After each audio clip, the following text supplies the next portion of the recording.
Alright, so continuing to work on the hard game. Let me check the audio. Yep, audio's good. Alright.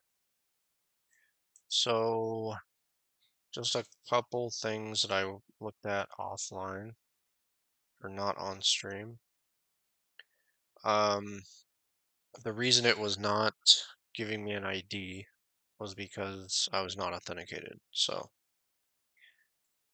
once I did that, everything was fine. Really quick, let me restart this and remove auth. So I'll just show that really quick.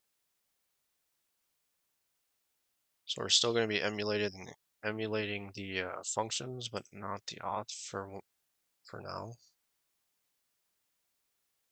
Not sure what happened there.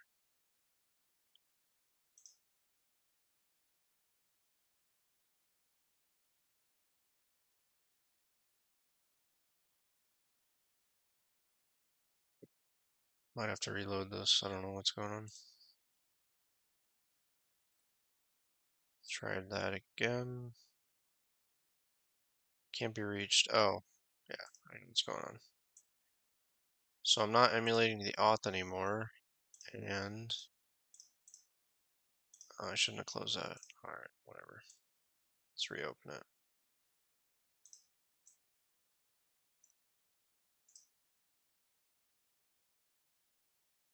So, let me get rid of that and try again. Should work this time.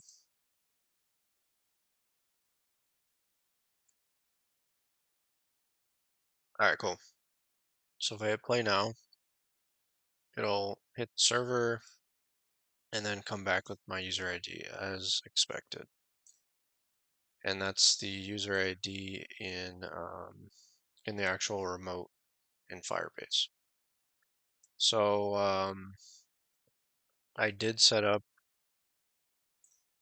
the auth, and it was pretty much identical or very similar to mocking the using the emulator for auth is very similar to using the emulator for functions. So basically just import that connect, and then you can call it and pass it the auth instance or whatever you want to call this thing.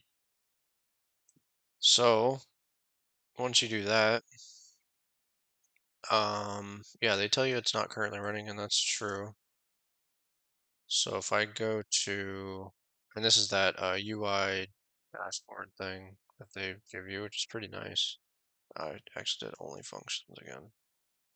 So functions and auth. And if you put a space here, I found it doesn't work. Let me check that one more time. Yeah, you need to have it comma separated, but no spaces.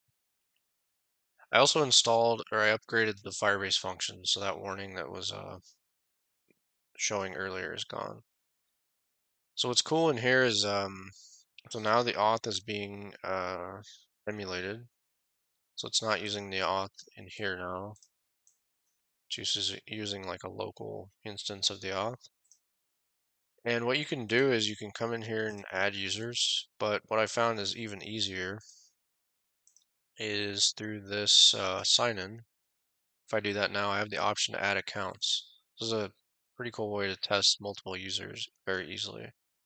So I could generate users and then hit sign in, and that'll just create a brand new user over here.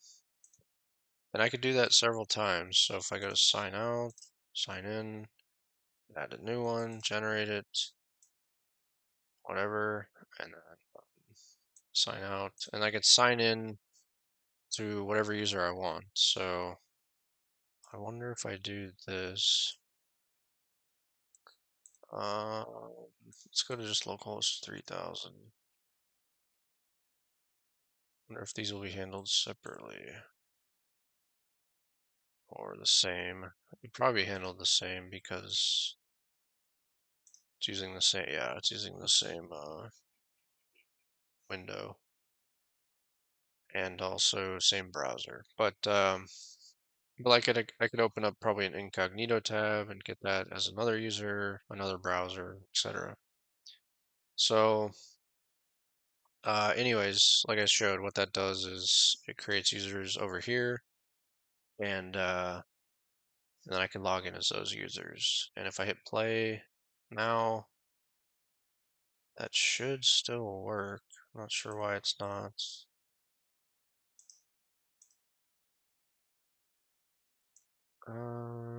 Let's see what's going on. Well, it was working earlier, anyways. Let me refresh really quick.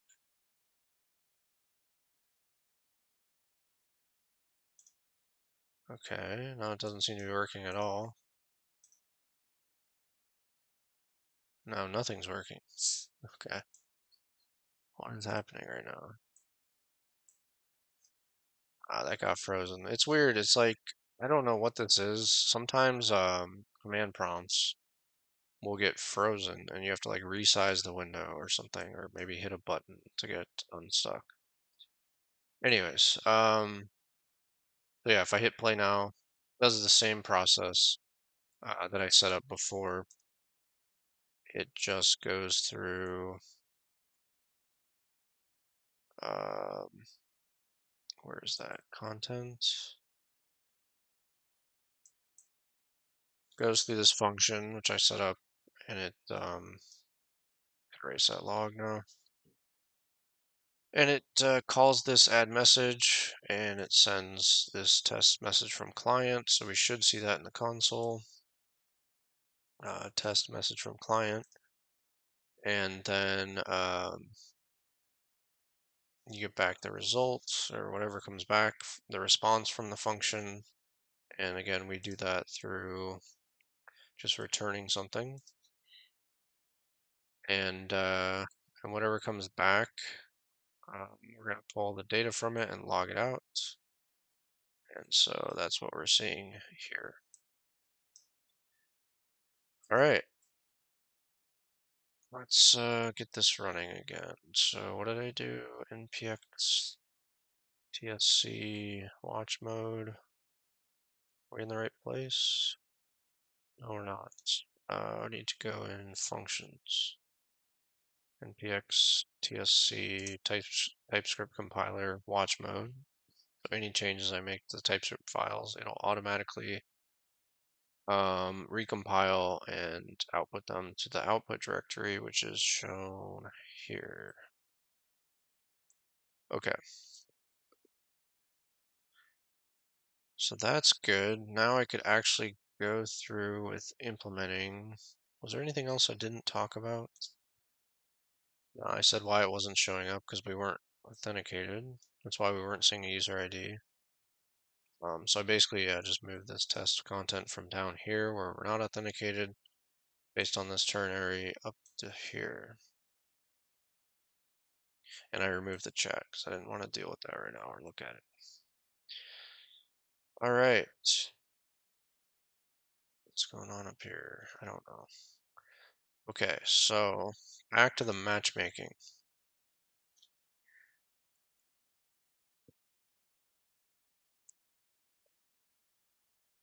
All right.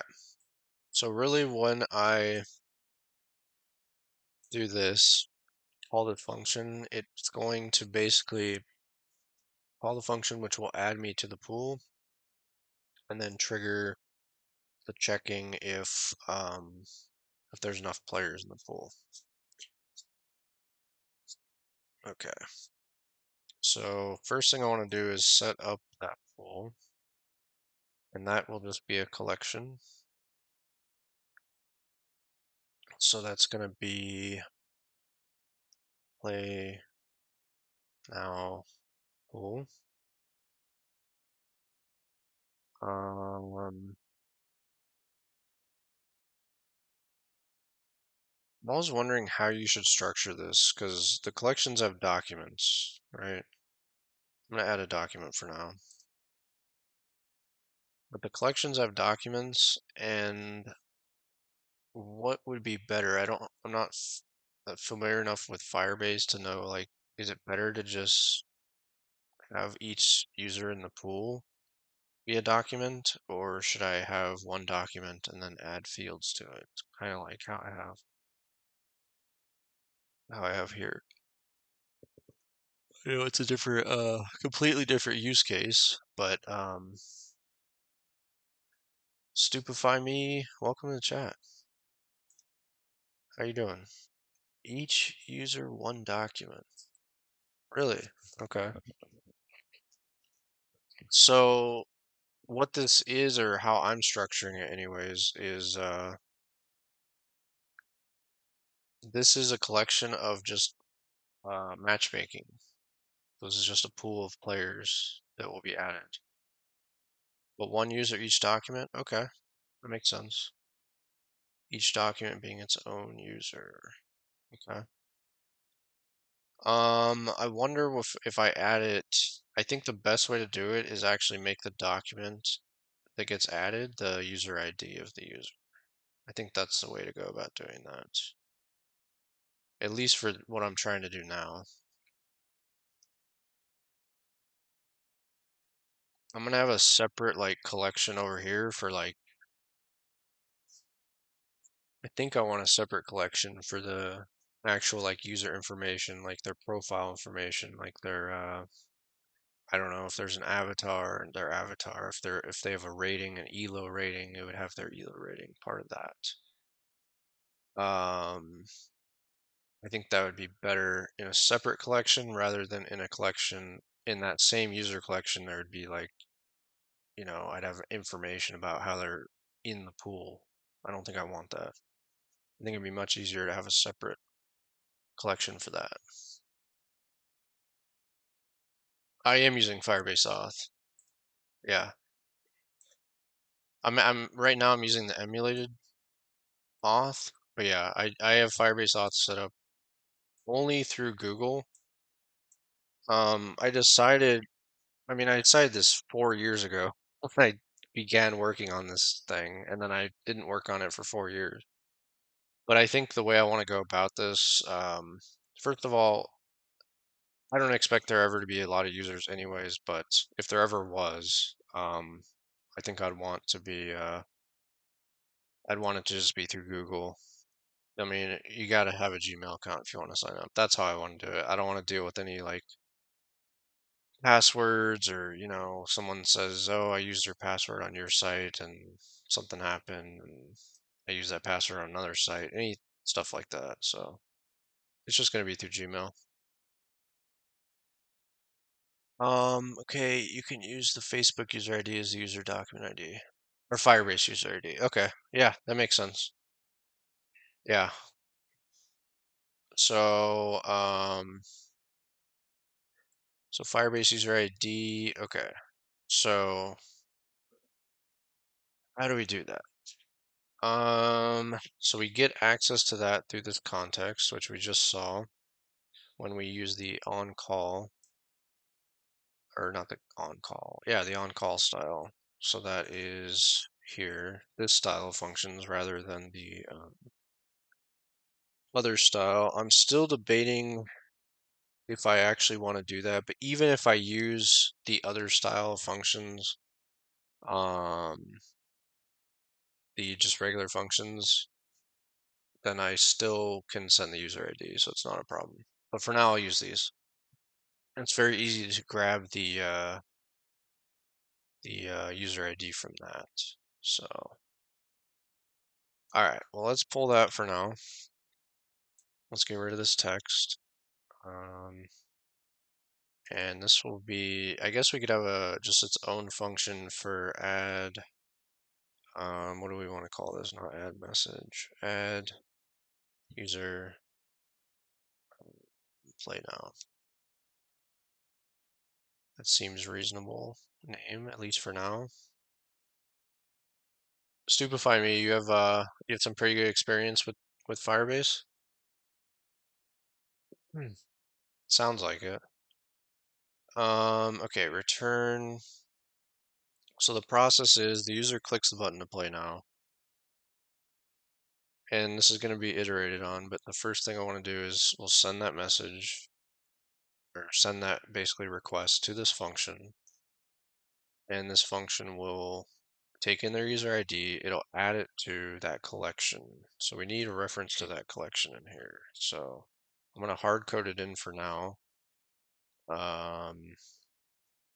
Play now collection, and then I will figure out where I'm gonna put that in the future. Play now collection path. I guess that, I don't need to get too complicated with it. Probably don't even need a constant for this, but I'll just call this play now. Cool. All right, and that's pretty basic what that is. Yes, and I also hate Firebase. Yeah. Yeah, Firebase, I thought it was like, I think maybe everyone has this thought when they first see Firebase, maybe not. At least I did. And it's, other people I know did. It's like, wow, it makes like a lot of stuff like really easy to do. One of the easiest things that it makes to do, and maybe there's other tools out there that do this pretty easily too. Maybe not as easy as Firebase, is their subscriptions. So like real-time updates. That's why I chose to use it for this game, because it's going to be, I want real-time updates for chat, which I'll eventually maybe move to WebRTC in terms of the game chat. And then I want real-time updates for the game state of whatever's happening in the game. So I think it's really easy to set up through Firebase and their like subscription stuff. Obviously, there's many ways you could set that up otherwise. Yeah, when I was a beginner, I just think it was really cool. Now I'm a senior, embarrassed to think I even used it. Yeah. Yeah, yeah. I mean, I'm definitely not a senior engineer at all, but I have more experience than I used to, and I've realized it's probably not the best, but this is also not a good reason I'm using it, but I started the project using this, and I kind of just want to finish it using it. But I don't know. Which is also not a very good reason either, because I just barely started the project, so I could easily switch right now, but I'm gonna go with it, and then I'll move on and see what else is happening from there. Um, but yeah, okay, so, all right, so what am I gonna do now? Play now collection path, play now pool. What kind of stuff do you work on, Stupefy? Play now pool user IDs. Well, we want to, I need to go back to the docs. I don't remember at all how to interact with the database exactly. I could look at my code example that I'm already doing that, but let's go with docs, not emulator suite, cloud firestore, add and manage data, add data.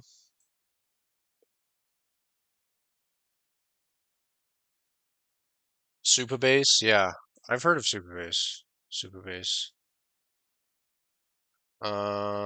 Open source Firebase alternative. Suddenly swap over and I feel like you definitely achieve finish your game using Firebase. Really?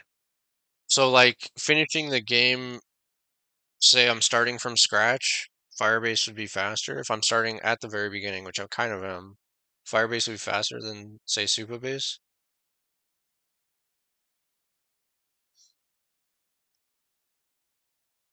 Some things are really annoying to do later on. Yeah.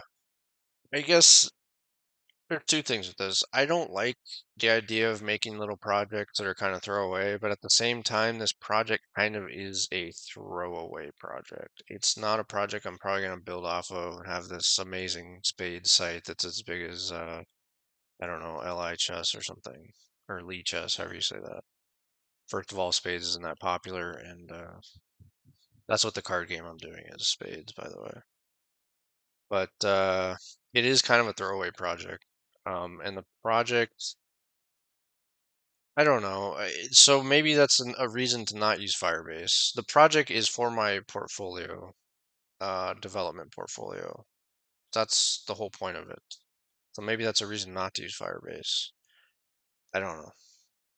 I feel like a lot of recruiters would see it and be like, "Oh, that's pretty cool," and not worry too much about the technology as long as it has TypeScript in it, stuff like that. But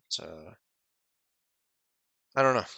I have a bunch of different projects though, so they kind of cover different bases. And I do plan to use WebRTC just for fun. No particular reason, just for fun for the chat within the game and maybe even game state. So I think that would be pretty cool. Um, just so you know, yeah. Like I once wanted to add Discord auth as login. So you press login with Discord on the web app, and I had to mint my own custom token. Yeah, yeah, yeah. I don't know if they've made some of that easier.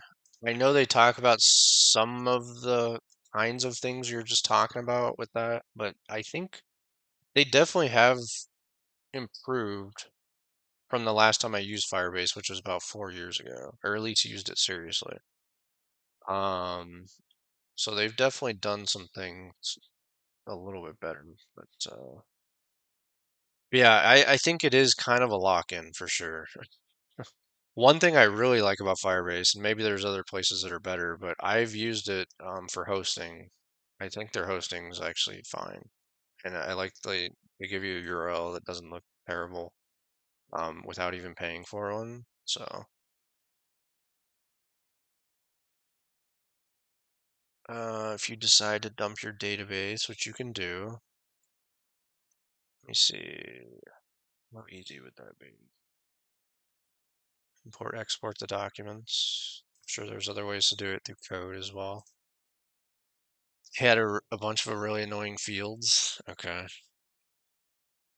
Yeah. Well, I don't know. I mean,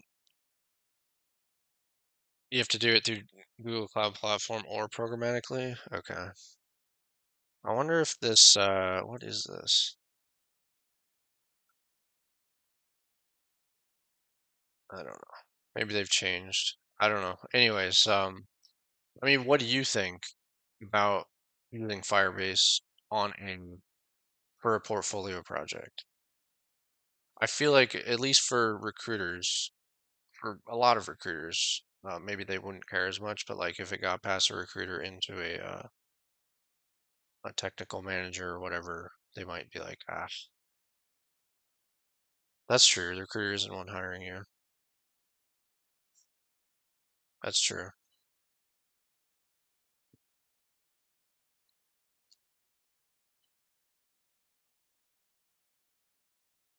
Do you think at a lot of companies, developers would like look down on Firebase? I know the place I'm working now. I told them I used Amplify for my entire AWS project, and they were like, they kind of looked down on that, but they still hired me. Like I used Amplify not just for pieces of the project, but like for the entire thing. This was a while back. And I don't know if I saw using Postgres, it would definitely look better. Okay. Super hand-holding way of making an app. That makes sense. Makes sense. Yeah. Well, I do definitely plan on. What do you think about DynamoDB? Would DynamoDB depend? I know it depends on the use case and all that, but like DynamoDB in general wouldn't look bad, right? Assuming I used it for a decent use case. I know DynamoDB is just a database. It's not like an entire platform like Firebase, but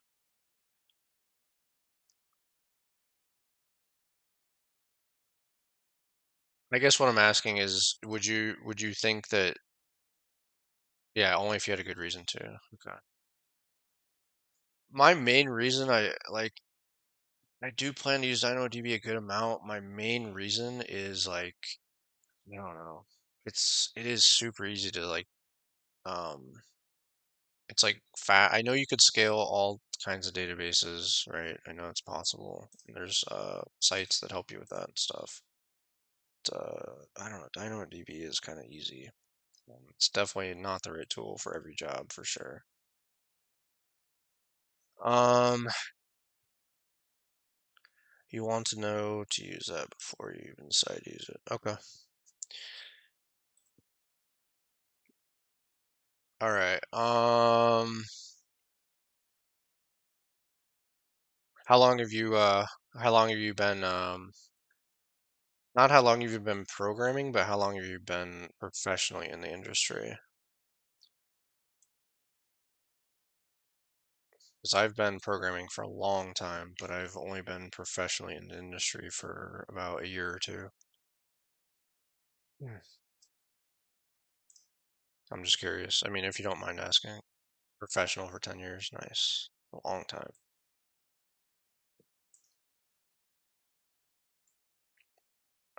Install configure, let's see, card game. Okay, so let's look at the docs again, how to add data.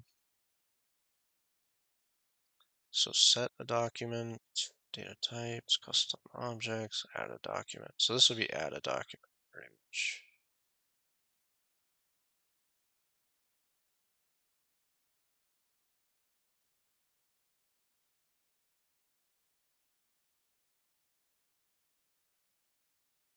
Here's some of my projects. I don't know if these are interesting at all, but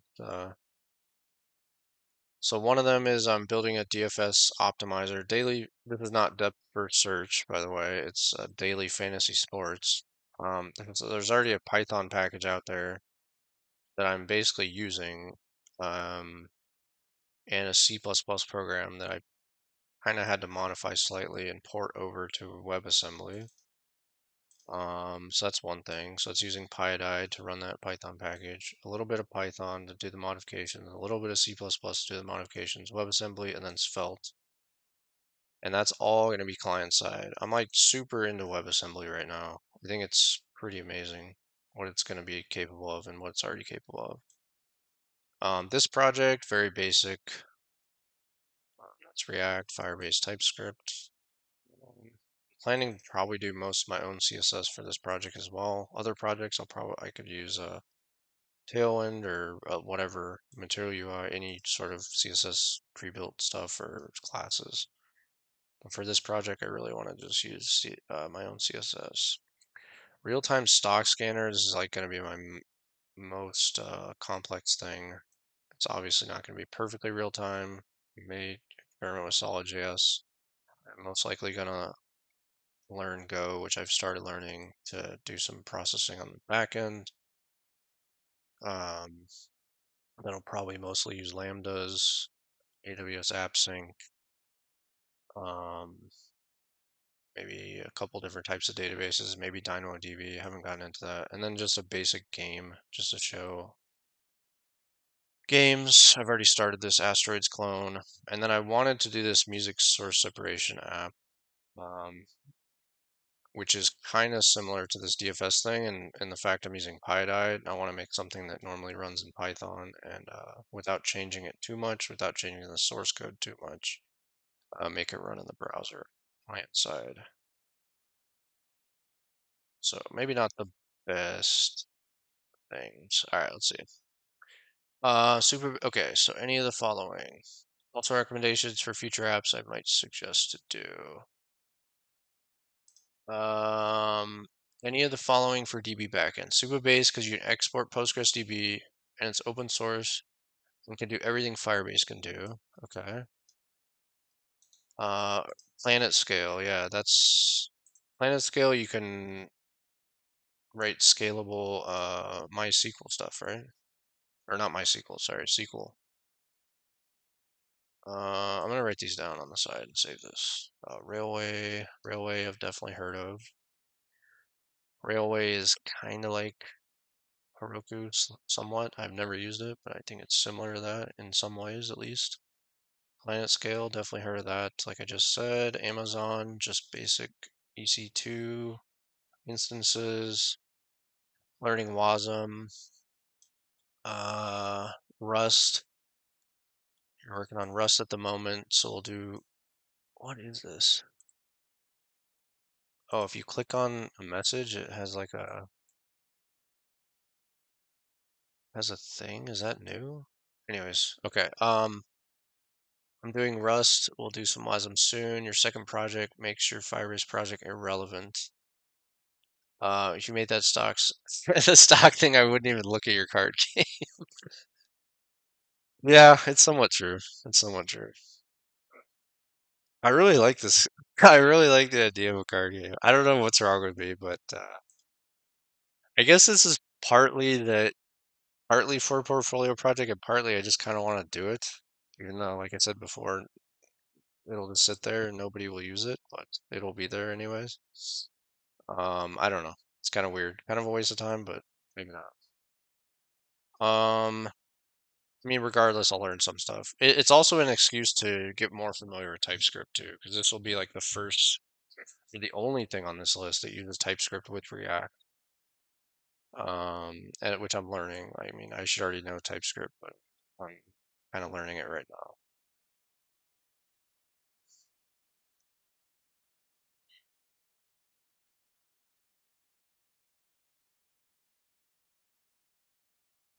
Calculators to do some card game or tic-tac-toe.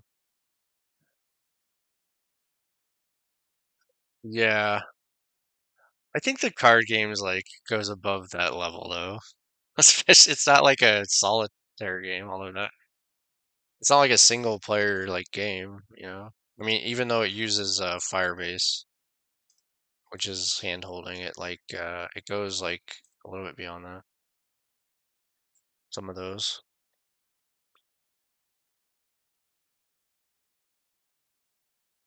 Tech, course tech. I just saved a file called techg. Okay.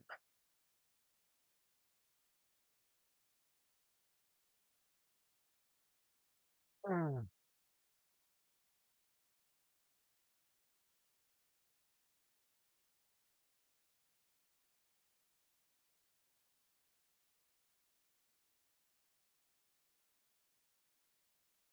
Okay, let's see. This guy made a bunch of. Yeah, okay, that's fair enough. That's fair enough.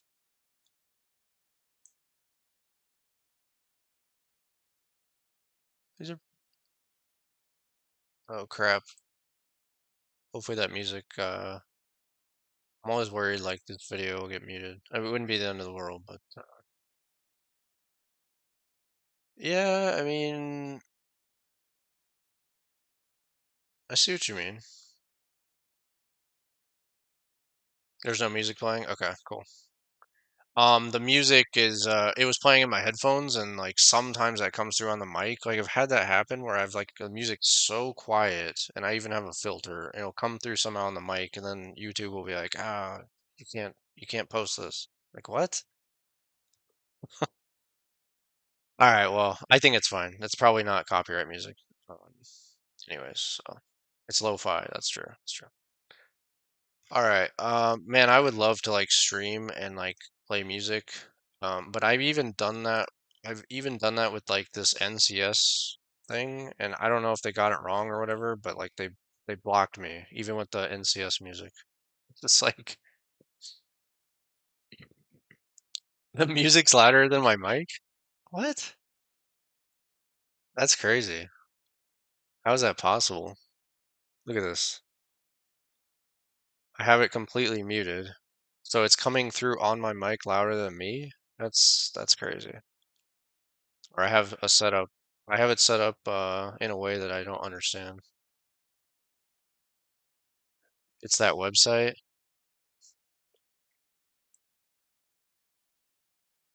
Oh, okay. That makes sense.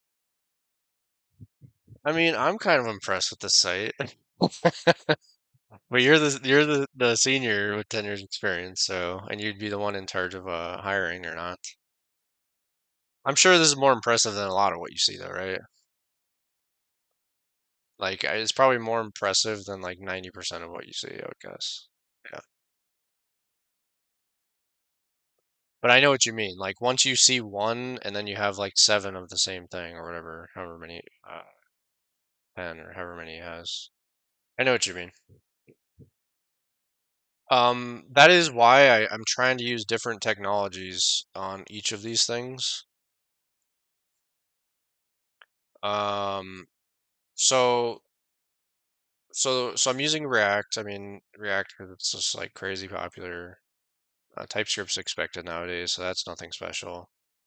Um, and the fact it's like online, so it has like a state that's shared against multiple people, I think that's kind of unique and interesting. It's not just like any of these games which have a game loop, although I also have that covered with the TypeScript and Asteroids clone. So this has a traditional game loop, single player game. This is multiplayer. I think it's kind of unique. The real-time stock scanner is gonna be crazy. Um, I've thought a lot about that, and we'll continue to work on that. So I feel like these are kind of cool. And then the one up here uses WASM. Thought that's kind of original. A little bit of Python, a little bit of C++, Svelte, mix that up. Um, and then like I said, I probably want to throw WebRTC into here just for fun. And then this is just kind of for fun. It's kind of like the same thing, but it'll be kind of original. And it's hard to come up with projects follow a tutorial. Yeah, I understand that. I understand that. Yeah, especially like this, like the asteroids. Like you could easily like this is would be hard to follow a tutorial. Even this I think would be kind of hard to follow a tutorial to do exactly what I'm doing. This not really. This kind of sort of not really. But this for sure. I kind of even don't necessarily want to like this is my lowest priority because there are literally tutorial videos that show exactly how to make asteroids, which when I started making these there weren't really any. I'm sure there were some articles somewhere that you could follow along to make them, but as far as videos I could not find any, but recently like I found some, so that's yeah, this is my least project I'm least interested, but it's the only one that has a traditional game loop, which is kind of I don't know, interesting to me. Yeah, I do appreciate the feedback. I'll definitely keep that in mind. It's hard for me to come up with like a project. Yeah, yeah, and that's the thing too. So it probably won't come across, or maybe it will, but I specifically do not want to use Phaser. I really wanted to do it from scratch. So I picked a game that was not ridiculously simple like Pong, but like a little bit more complex than Pong and not and I specifically do not want to use a game engine or a game library or framework, whatever you want to call it, because I just wanted to see how it works from scratch. So it's kind of cool. But yeah, so yeah, like I said, it's not like ridiculously easy, but it's not too hard, I guess. Where it would be stupid to not use a game engine, I guess, unless I want to spend like the rest of my life trying to build it. Um, Phaser's just a library. Um, One of the two. Okay. Yeah. I haven't looked into Phaser. I thought it did more, but maybe. Yeah. Anyways, I did start this I started these two projects 4 years ago. Card game I'm working on now and TypeScript. I mean, not TypeScript, Asteroids. I started this actually to learn TypeScript, and then I didn't use TypeScript for like 4 years after that. And then this, I did not start with TypeScript, but the redo, I'm using TypeScript. Yeah, and then Go, I may use Rust. I may like dip into Rust if I can find like mess around with Rust and see if it is working faster than Go. At least I don't see that happening until I get better with Rust. But and maybe even for what I need to do, maybe JavaScript will be good enough. I don't know. This will be a very interesting project for me. It'll be the toughest one out of all. This one was pretty tough because I had to do it like build tools and stuff like Make that I hadn't used since school, which was like 5 years ago or 7 years ago, whatever it was, uh, and the C++ and stuff like that. So I learned a few things there. Also, on top of all this, I'm studying Leet code because it's like not always necessary to be very good at it, but depending on the job, but I do want to really go for it and try to move up. So, and right now I really haven't even, these are like video titles. Really, right now I haven't even been practicing it in terms of the problems. I've just kind of been studying data structures and stuff right now because all the basics of data structures, algorithms, all that stuff I haven't touched since I was in school about 7 years ago or 8 years ago, 5 to 7 years ago, whatever it was. Um, yeah. So I'm relearning all that. So advent of code, yeah, advent of code. I remember last year, was it last year or the year before I started it, and I like, man, it was just like I don't know, I like, I started it started okay, it got harder, and then I realized I didn't know what I was doing, and I kept having to look up how to solve some of these problems. Like I'd spend so much time, and then I think I just gave up, but I really want to put forward. And maybe for other people, like it's really easy to just, even if they haven't studied data structures, algorithms, it's really easy for them to solve these problems. But for me, I don't know. It takes more for me for whatever reason. So yeah, I've been just studying material that I bought a course, and I know you don't need to buy a course. I know there's free stuff everywhere, but I did buy a course on on those kind of problems, and just to get me started, and then I'll go from there. Yeah, elite code's kind of boring, I agree, but it's not my thing. But I do want to learn it and see if it'll help me improve my get on, on either a promotion or some sort of higher paying job at some point in my career. Let's see, what's up with Supabase? Free 500 megabytes, 1 gigabyte storage. Yeah, I bought a course in just to study data structures and algorithms. And like I said, I know you don't need to buy a course. I know it's all free. I know there's tons of free material. I understand that, but I just bought one. I don't know. I think it just, and the teacher is someone who I learned from very well. So that's why I bought it, really. Like just to accelerate my learning pretty much. 'Cause obviously I could do it on my own without buying that, but yeah, I think it's going to help me accelerate my learning a little bit. So I think it was worth the price. And it came with some other stuff too, so maybe I'll use that at some point. But okay, let me look at this. Start building for free, collaborate with a team. I already have that written down, right? Yeah, Supabase. Okay. I've definitely heard of all these. I mean, I've heard of Supabase, I've heard of Railway, I've heard of Planet Scale, and I definitely know what that is. I've used it before. Cool. All right. Is it still running? Oh, there was one other thing I wanted to mention about this. So I think when you stop this and restart it, this stuff goes away and you have to regenerate it. I want to make sure that was true. Yeah, so you have to regenerate, but it's fine.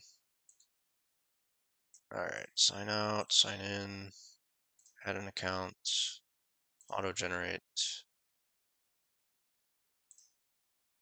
Okay, have some issues there, obviously. Oh, it's not running.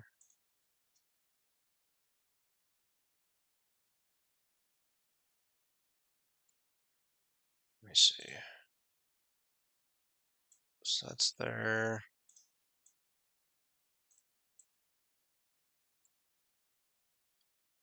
Why am I getting cores all of a sudden? I don't even remember changing any of the code, to be honest. So I can't imagine what's causing the error. Did I touch something in here? I messed with this, but that was just like I removed some stuff that wasn't relevant. Oh, what?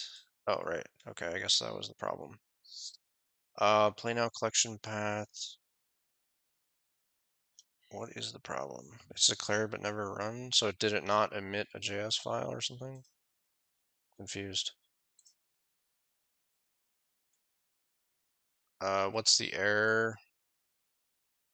I mean, it's a CORS error, from what I can tell. But like, I had the exact same setup before, so I don't know what's going on.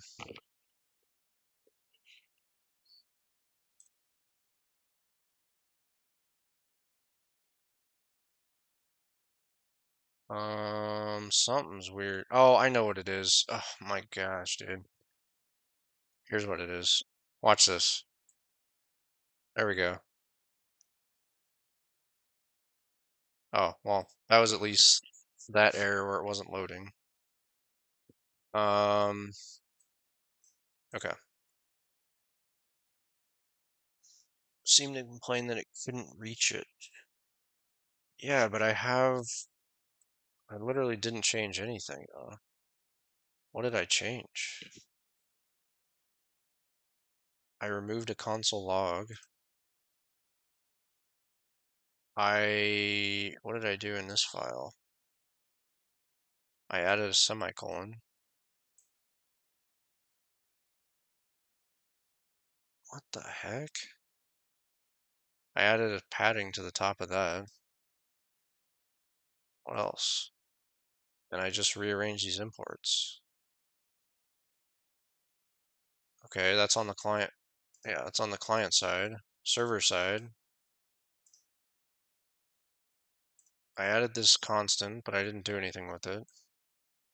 Ah, dang it, dude. This is not a Git repository. Let's do that now. Hold on 1 second. Let me set this up really quick, and then I'll look at that. Git init, git config user.name match git config user.email blank git add dot git commit initial commit. Complaining about add message. Let me just check something really quick. I want to see if there's anything I don't want to commit for whatever reason. I don't think so. Okay. Cool. All right, there we go. Now I can see the changes I made. Um, so it's complaining. It says it can't reach add message. Where are you doing that? So add message is. Oh, right. Oh my gosh. Right. That's what it was. That's what it was. Good call. Good call. Okay, so Firebase. Dang it. Where was that? In here. Okay, why did I just do it like that? Alright, there we go. Okay. Add user play now. So I did change something. I did change something. I forgot. Cool. Everything's working now. Alright. Um, let's see. Add user play now. Okay. So we're getting the user ID and then back to what I was doing in terms of how to add something to the database. Now it's here. Web version 9. Guess that technically this would be node. Await DB collection cities doc new city set. Is this different? So they have doc and set doc.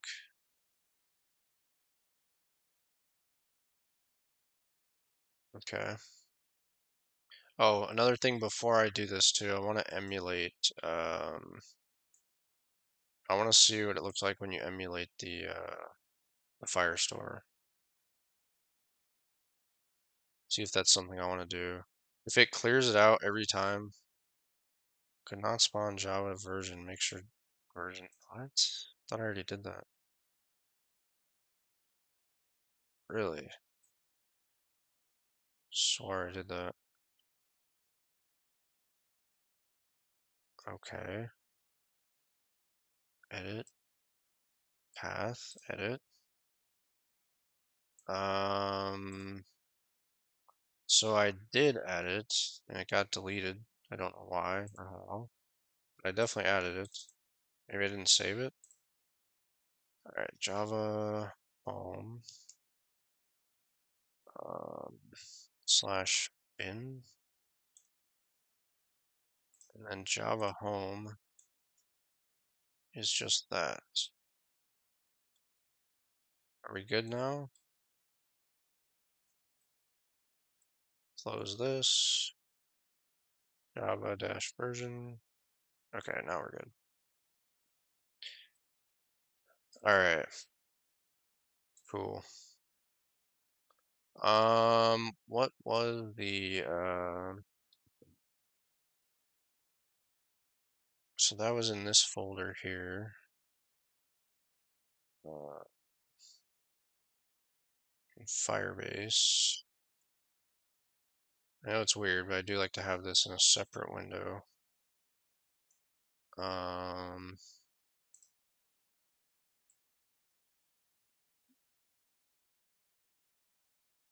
let's see. Our game Firebase. Okay, here we go. And terminal. Not that one. CMD. Functions. Alright, so we need Firebase. Emulate. I forgot what it was. Do I have this in the history? No. History doesn't save, apparently, in man prompt. What was it? Connect. Here it is.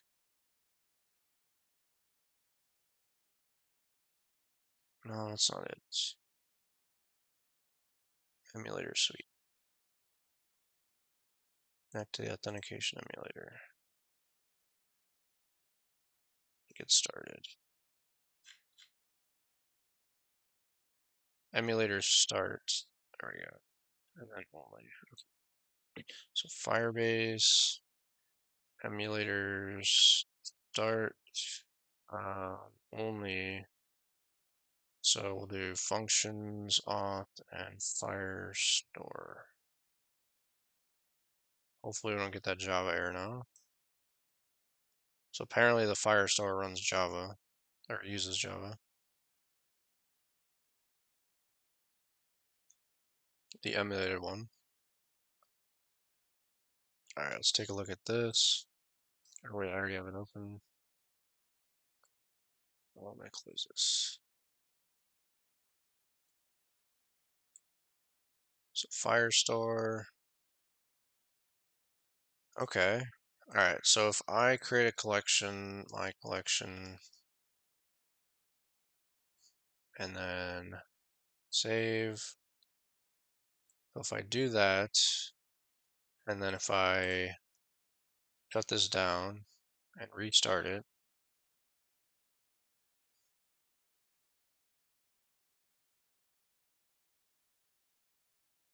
is it still there? It is not still there. Okay. I don't know. Oh, wait. Yes, it is. Where is it? Data. No, it's not still there. Okay. Is there a way to persist? If not, I'll just use the remote. It's fine. I don't care. Persist. Okay, the Cloud Firestore emulator clears database contents when shut down. Oh, it even says right here, since the offline cache You may want to disable local persistence in your emulator configuration.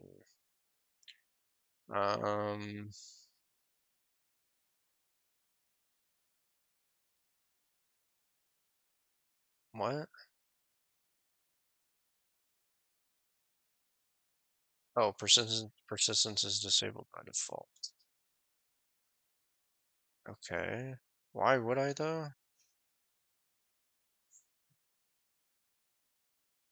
Here's the Windows 11 ads.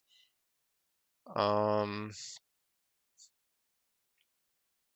Persistence.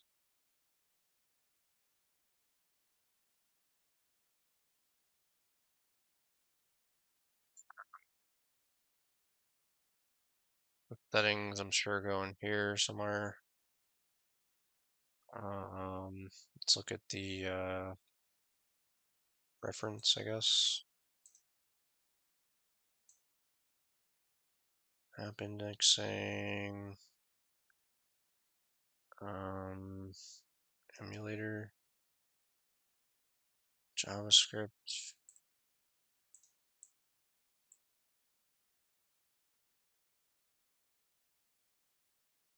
I can just do a search for it, I guess. Oh, what is it called? Connect Firestore emulator.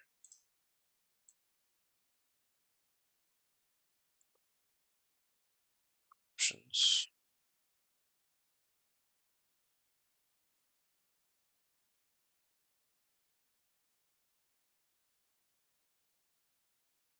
Installation and configuration guide. I think I already looked at this.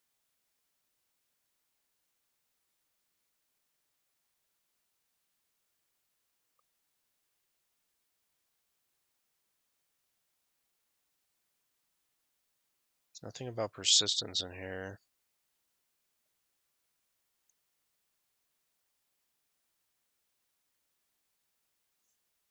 I mean, I kind of like that it doesn't persist in some cases. You know what? I'm not going to worry about that right now.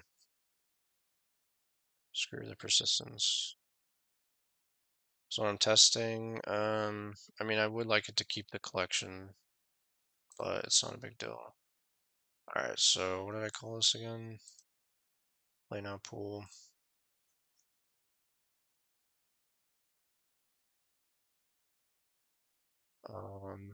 Documents. Okay. F5, there it is. Play now pool. There's the document. All right, adding data. So I do want to look at cloud functions, write functions, manage. So I want to see like what does this come with? What am I trying to do? Just trying to write data. But I want to see like you can't persist it. I mean, I think you can. I'm pretty sure you can. It's just disabled by default. I mean, you can persist, not with a flag. Okay.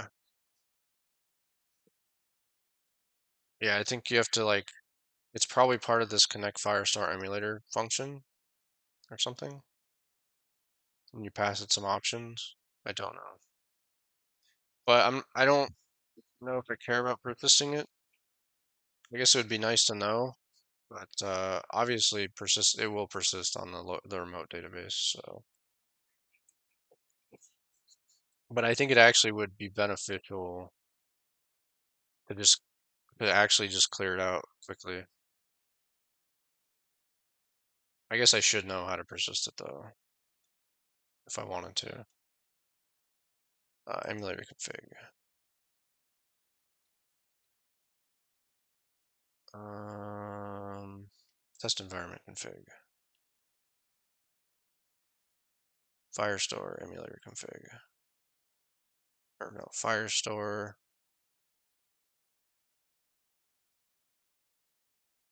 database.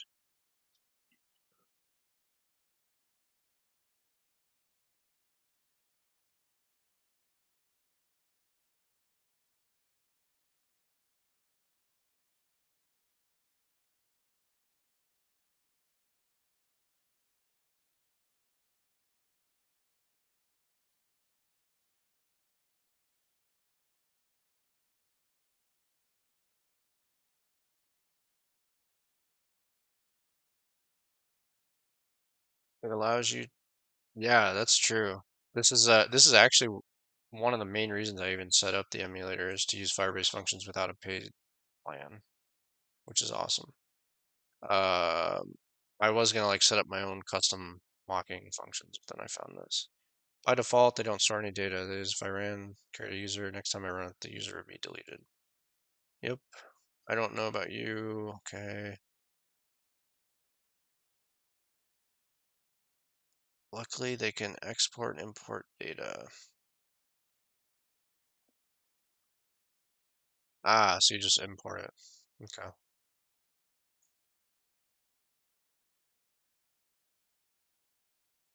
Okay. That makes sense. That's a good way to do it. I swear they, like, why, they do say this though. Persistence. Oh no, that's in the web SDK.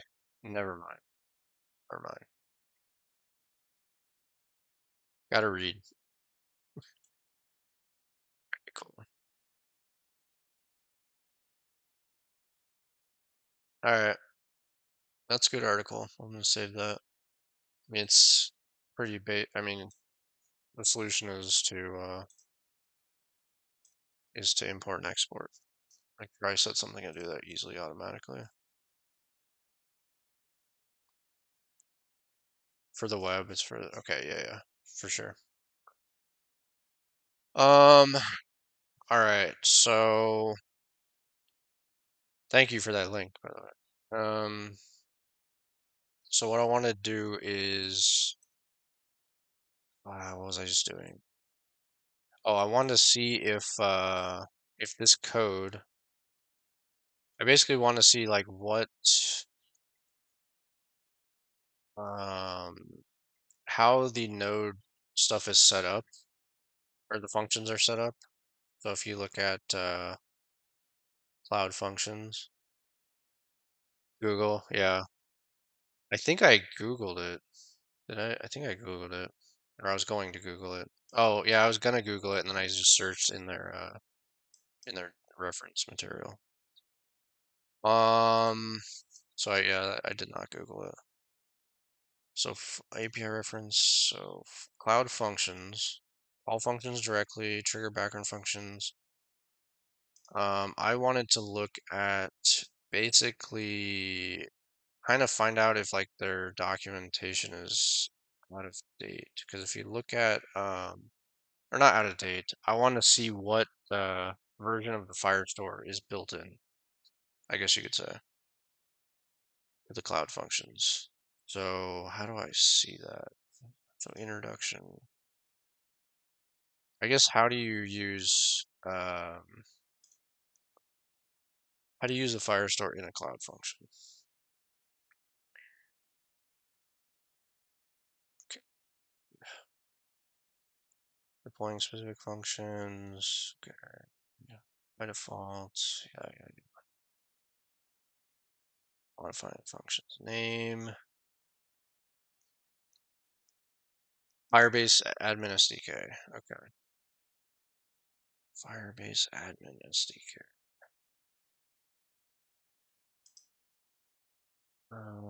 Where's Firebase? Or where's the admin SDK?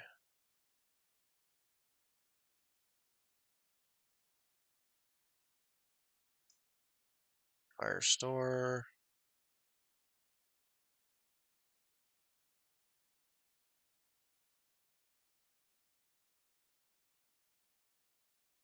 Server environments.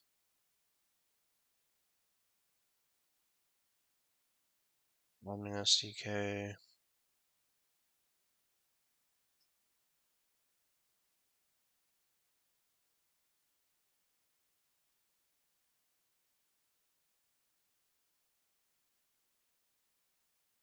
Okay. But like, do they include it already in your function? I guess is kind of what I'm getting at. Firebase. Okay. Because like in AWS Lambdas, they have the AWS already there, the AWS 2.0. After you write and deploy a function, you can fire it directly. Okay.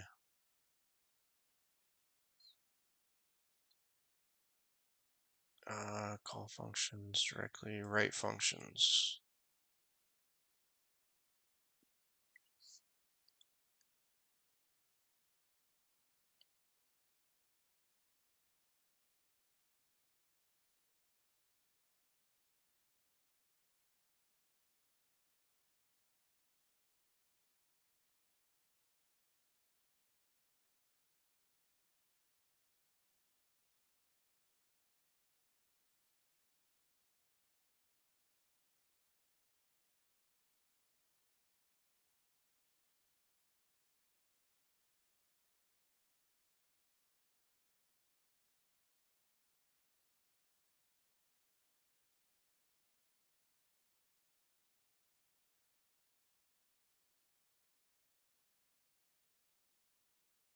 Scanning through this, getting a feel for it.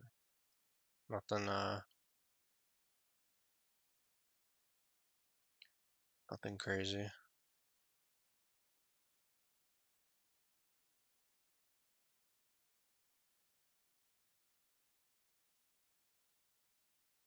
So let's see this.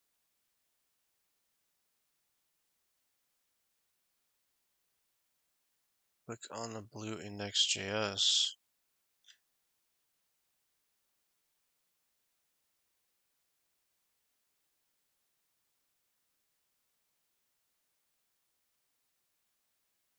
Oh,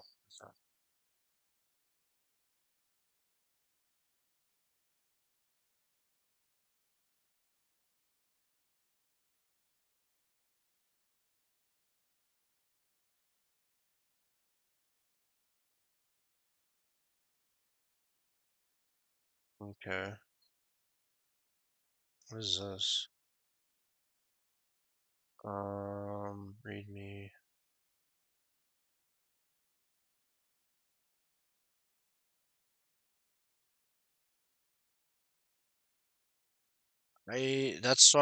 That's kind of what I'm getting at. I'm pretty sure you don't need the admin SDK. If I remember correctly. I think it like is pre-installed. That's what I'm trying to find right now. I mean, it wouldn't matter if I installed it too or whatever, right? It'd reconcile the difference probably, but um um I found this page before. Existing environment, Firebase functions.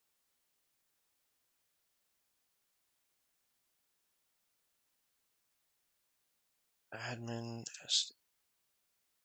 what's available? Environment, Google, GCP functions.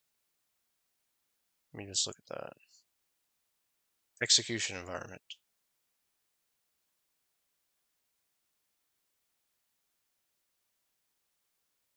Where is this? I swear I found the list of things that are already there.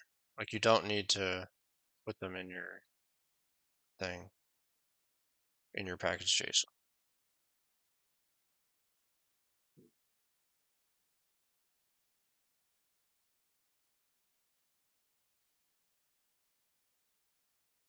I don't know.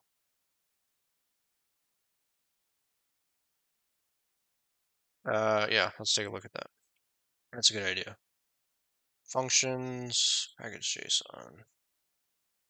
Oh, right. It already has Firebase admin. Oh, right. Okay. Okay. I didn't even think it would be in here, though. I really didn't. Anyways, all right, whatever. Um, okay, so admin SDK.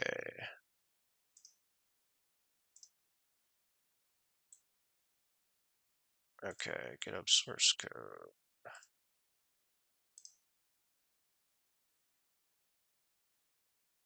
Let's see how they use it.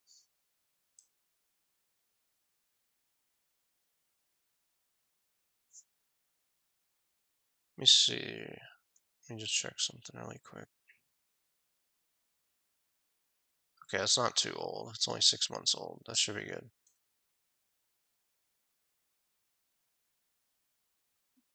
I wanted to read. I want to write and read, but yeah, I want to do both. But for now, actually, for now, I want to do the write part.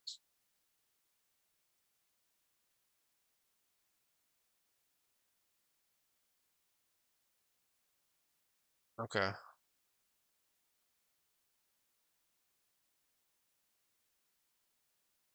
DB.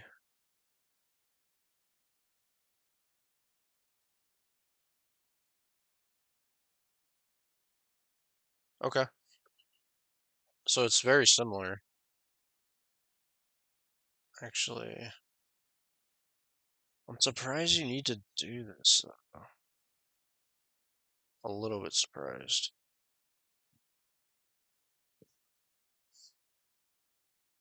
510. Okay.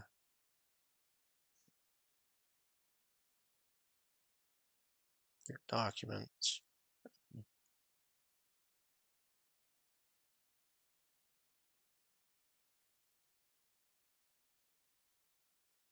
Okay.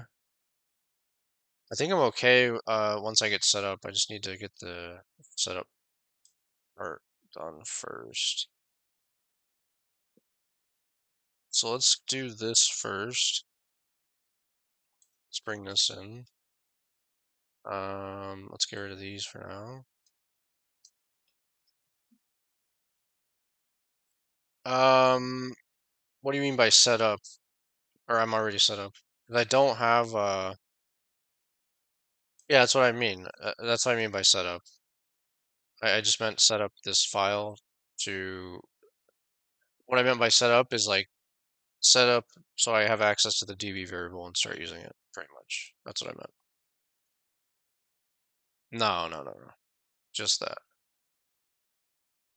Um, so admins require Firebase admin. So this I don't need to do, right? Yeah, I'm pretty sure I don't need to do this. Um, line 4. I don't think I need to do this actually. I'm like 90% sure I don't need to do this.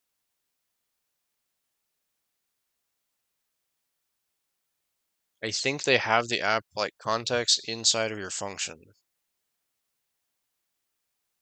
Maybe not. Maybe not.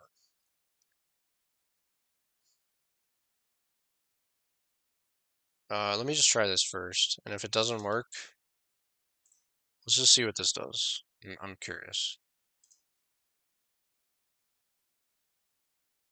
Yeah, yeah.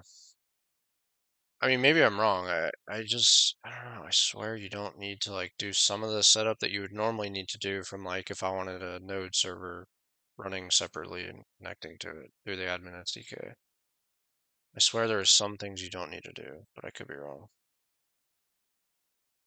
Um, let's see. Get Firestore. So I already did that. Thanks for the follow, Dungeoneer. Appreciate it. How you doing tonight? So get Firestore. Let me close this window.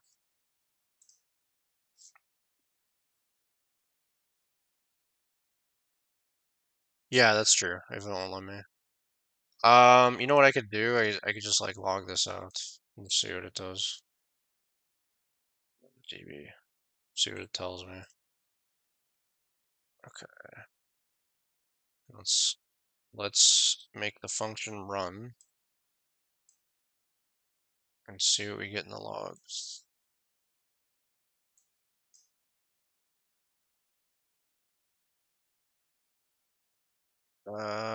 Did that? Oh, I don't have a TypeScript compiler. Do I have TypeScript compiler running? No, I don't. There we go.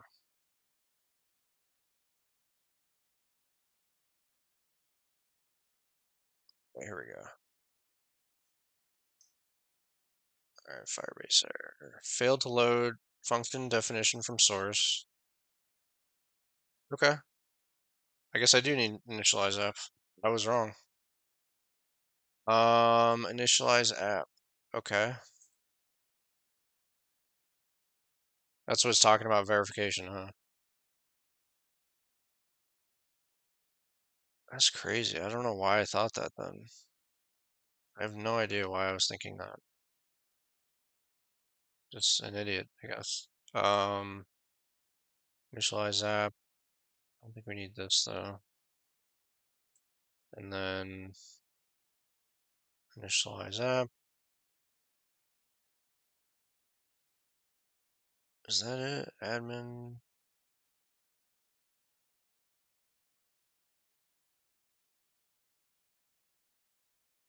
Where is that used again? Admin.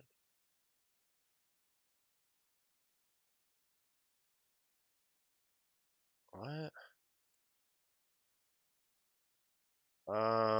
Initialize app. Do I do all this up here? I think so, right? Or do I do it within the function? I think I do it here. My project ID. Whoops. Yeah, let's grab my project ID. That's down here. And it is not sensitive information, as far as I know. All right. And then, okay. So I'll initialize that before anything. So, was this not? Oh, I guess I need to install this as a dependency. Or do I already have it? I forgot. No, I already have it. Never mind.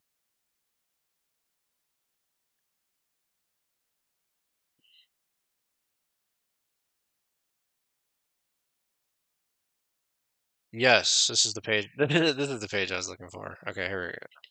This is the web. So we go to Node. Here we go. Okay. Initialize app.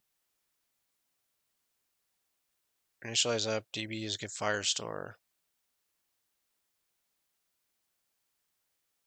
So I don't pass it anything. Okay. Got it. Wonder if this is gonna work in let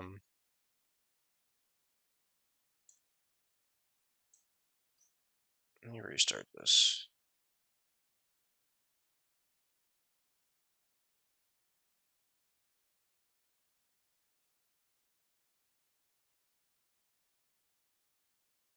Wonder why it's like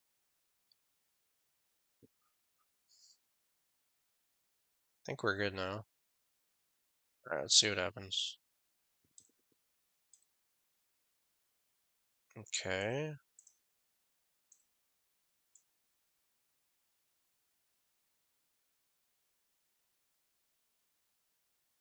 Get Firestore. Initialize app. Oh, did I do this? I did this backwards, didn't I? Alright, there we go. Let me double check this. Initialize app, then get the Firestore. That's within a function. I don't see the need to import these certs, but maybe I do. Like maybe it's using these certs somehow. Is that possible? I don't think I need those, right? That would only be if I was doing some other stuff. I wonder why they have that. Pick node. Oh, that must be an old comment.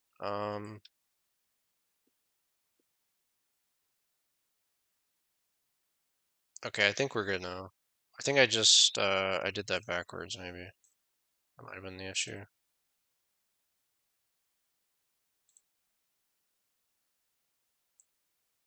Add auto generate otter play. Okay, cool. Nice. It's working. There's the DB thing. I logged out.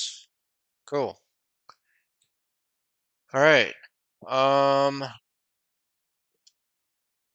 Now,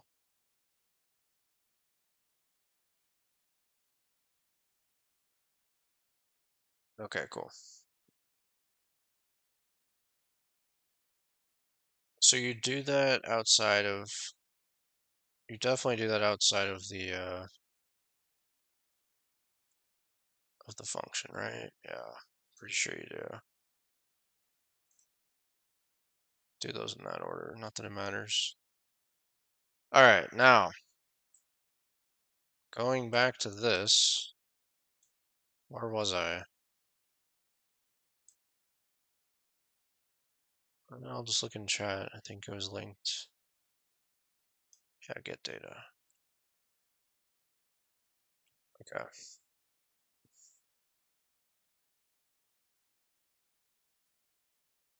So I know it's not the web version, but I know this is running in Node, but at the same time,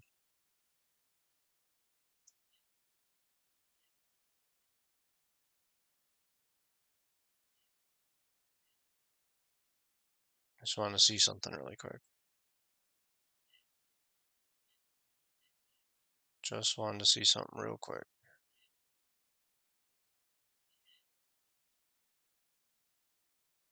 Doc, okay.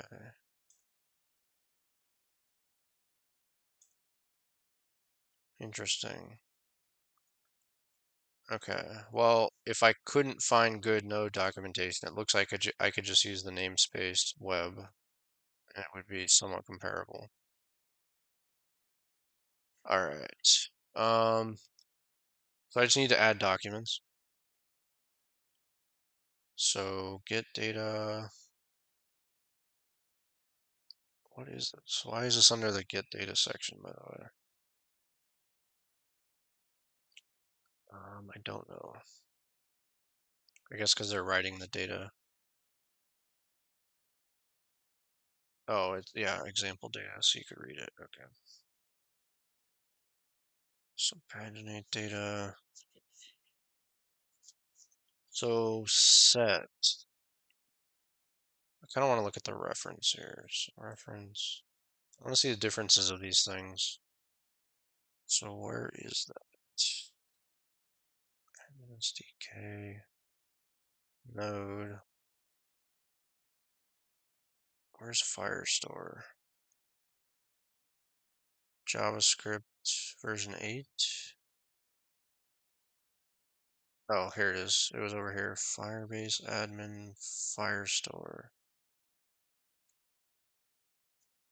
I just want to look at like set versus other options they have. Firestore.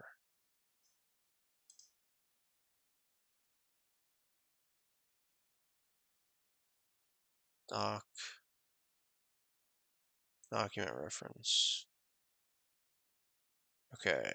So there's get, set, what's update? Create. Creates a document with the provided values. So create is an option. Writes a document.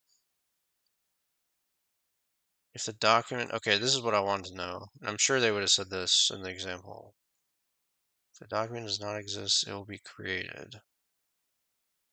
Okay. So I can definitely just use set. That's probably the way to go. And then update. Updates fields in the document refer to if the document update fails. Okay. Okay, so we're going to be setting. Was there anything else? No, I think that's all I wanted to see. On snapshot, that's how you get the live updates. This collection, so I don't care about that. Okay, so we'll be working with set. Let's go back to this. Let's just grab one of these. Bring this back in. Let's do this.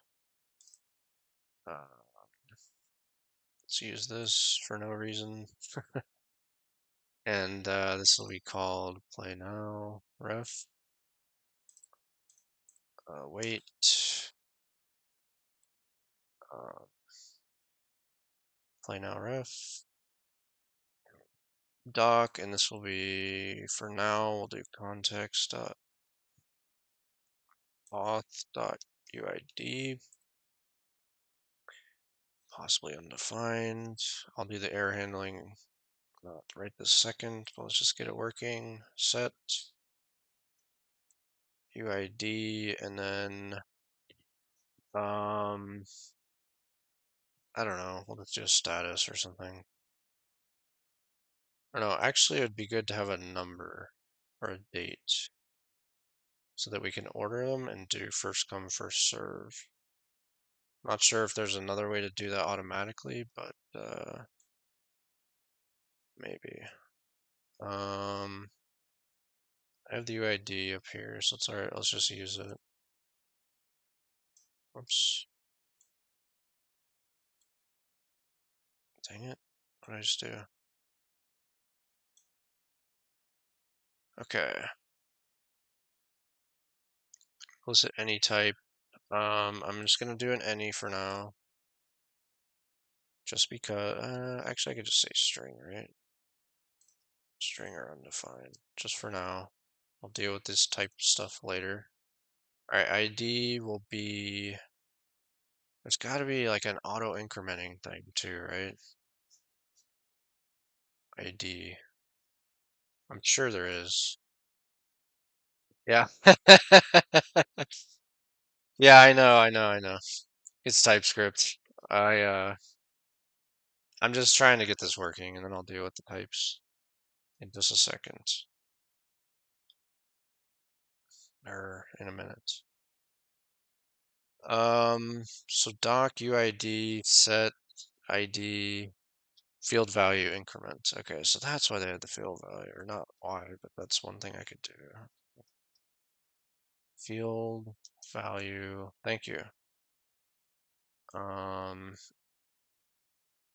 Let's look how that works.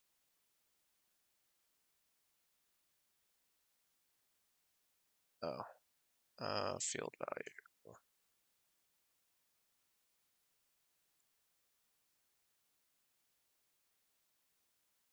Is there a search here?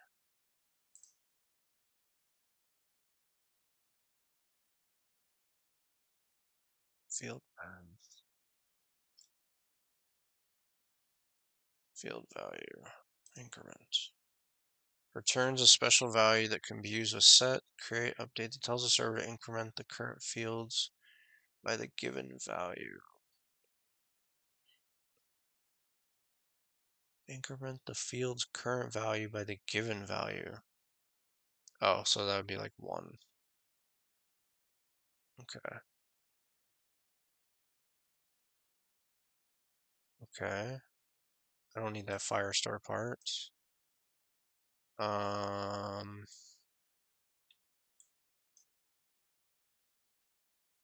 Increment 1. Okay, cool. So, what am I working with here? Does this even still exist? Hold on. I hate how it does that. Display now. Cool. Okay. Alright, let's see if it creates a document and adds an ID field that increments by 1 when I send this. Step number 1. Step number 1. Right. Okay. Okay, is that my ID? QIS. QIS. ID of 1. So this would also be nice because if someone's already there for whatever reason and I tried it again, what's gonna happen? Nothing, right? Yeah, that's pretty cool. But already handles that case of where if someone sent another request for whatever reason, it would just stay where they're at. All right, let's try another user. Yeah, the tabs are getting crazy. All right, let's try another user. So local host 3000, sign in, add a new account, grass chicken, chicken grass, whatever. Play now. Um, okay. So that's ID of 112. So either I might have to keep track of that somewhere. Did I not do increment? Did I just type field value or let me see, I forgot what I typed. I did increment. Um, that could be the emulator doesn't work correctly, possibly. And it could, I mean, if the emulator doesn't work for that, I might just abandon the emulator, to be honest. Um, without looking at anything else, let me just see if that's true.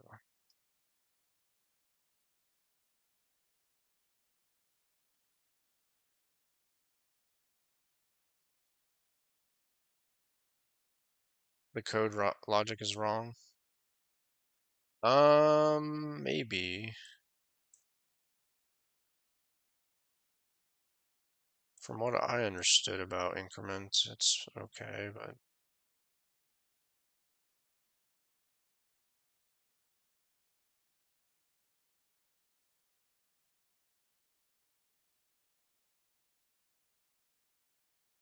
returns a special value that can be used with set. It tells. Oh, right. The field's current value. Right. The field's current value. Correct. Okay. Yes. Um, that is correct. The code is wrong. Okay. I mean, kind of wrong. Yeah, an ID of +1 to each user. So that could be. I wouldn't want to put that on the server hard-coded. I don't think. Yeah, that wouldn't work, especially because they're cloud functions. It definitely wouldn't work, at least for a lot of cases. So that could be just stored in the database somewhere, I guess, and read and increased that number. I think there's a better solution though, other than that, because really the only reason for the IDs is first come, first serve. So I could just do the date. I think that just a timestamp. Uh, yeah, and then sort by that. That's probably the solution I want to use, timestamp. I know I could use like date time, but I think it's better to probably use this server timestamp. So let's do that.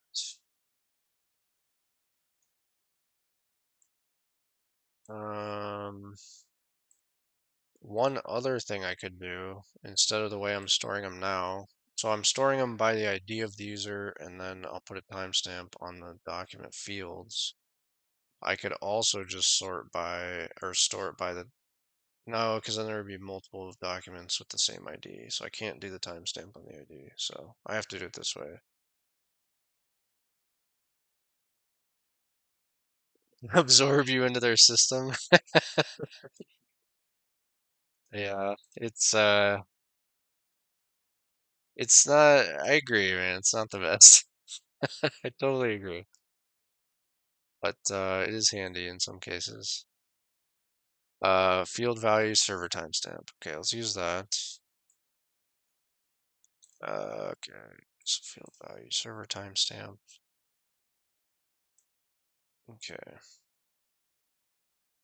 Let's see how that works. So I'm gonna delete those, or they should be gone because I restarted it.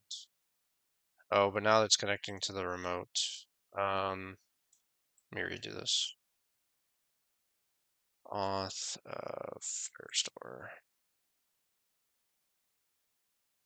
This knowledge will be useful, surely. Yeah.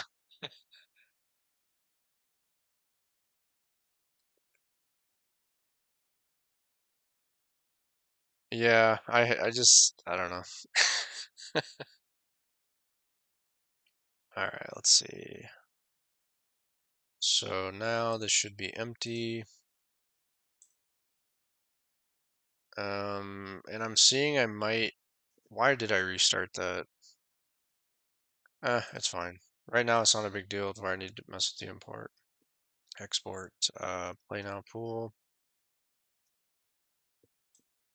Next, save. All right. So, all right, let's get rid of some of these things. Let's get rid of that. Get rid of that. That. Keep that.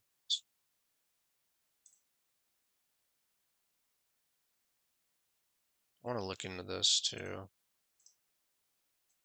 Keep that open for now. Keep those open.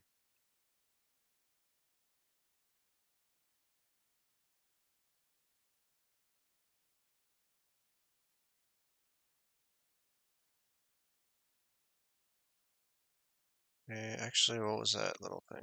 What was that thing they put down there? Firebase deploys, turns pile. Okay.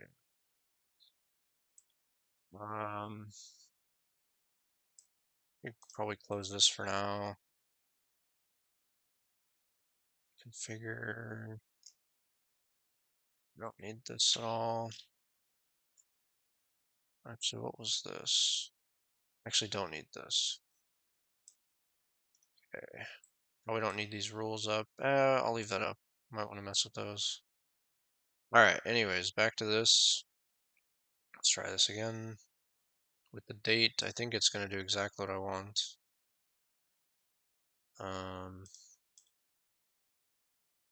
Okay. So you have a date, and then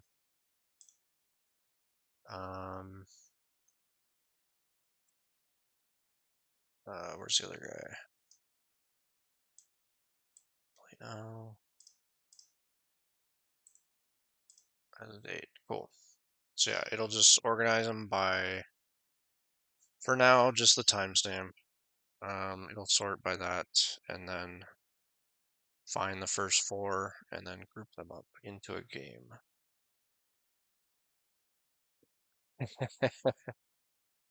Content is 10 out of 10. Now I know you're being sarcastic. Hold on 1 second, I'll be right back.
All right, so we're setting documents.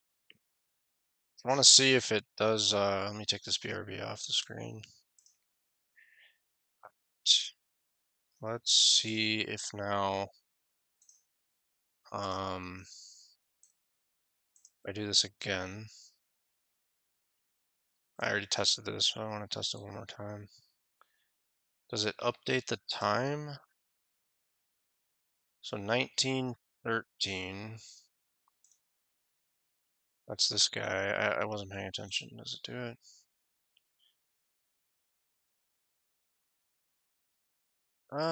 So that doesn't work. You don't want to set that again. Maybe I do want create.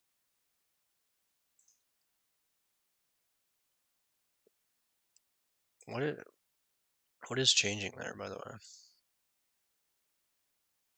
And why is this so far off? How is this possibly 1550?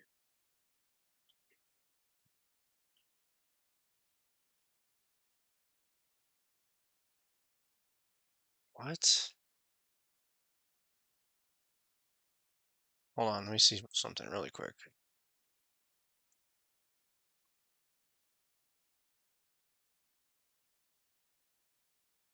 Oh, no, that's not that far off. Never mind. That's 5 minutes ago. Okay, that's good. All right. Check message where I wrote set update create. Okay.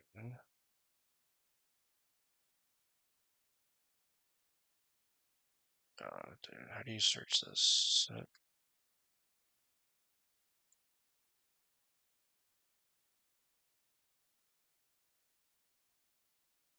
That without mode. All right.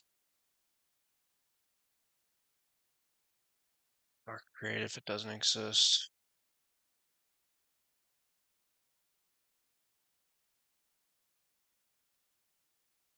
Yeah. So I want to create then. Create the document. Yeah, I want to create them. Because in either case, so set with merge will update the fields, which I don't want to do. Set without merge will overwrite, which I also don't want to do. Update will update fields, don't want to do. And create. Okay, so I just want to create them. So let's do that.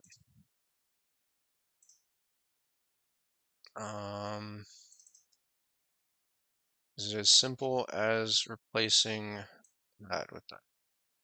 So I should get an error here. Let's see what that looks like. Not doing any sort of error handling, but let's see what happens. Runtime error. Whoa. Okay, entity already exists. Okay. All right.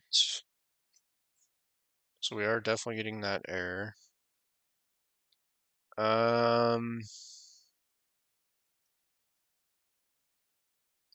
Set with merge. Maybe. Let me look back at this document reference. True set merges. Oh, wait, fields omitted.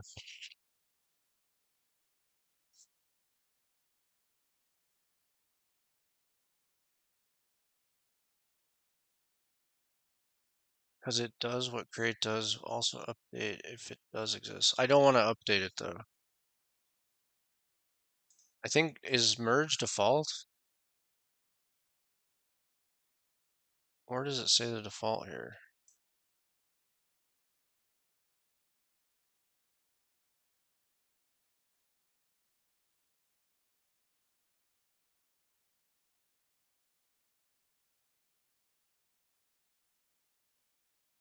I think I want merge fields.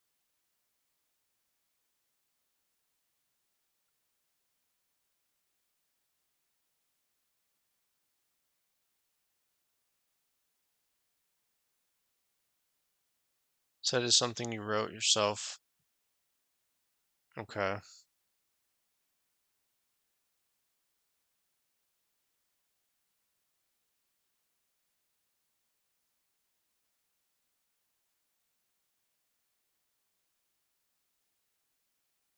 So wait, I don't think I want set though.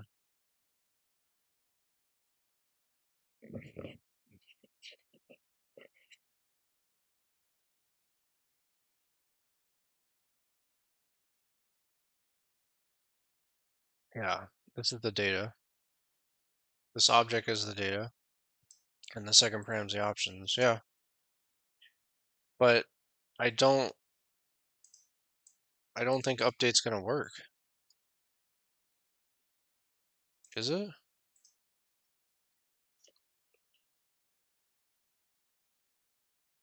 I'm pretty sure I need create.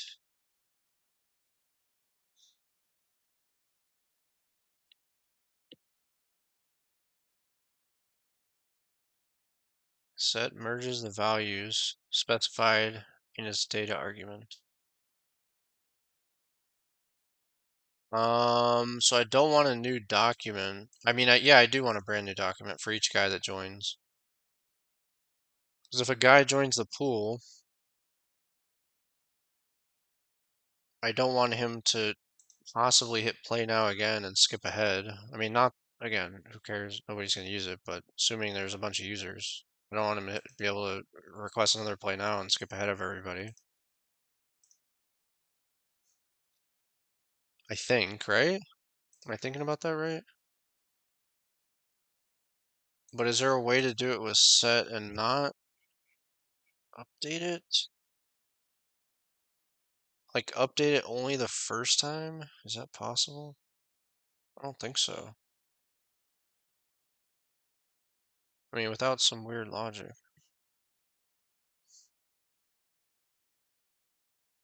There is? There is a way to do that?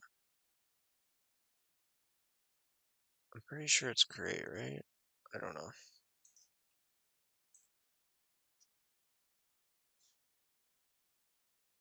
You can do set with update set to true or false.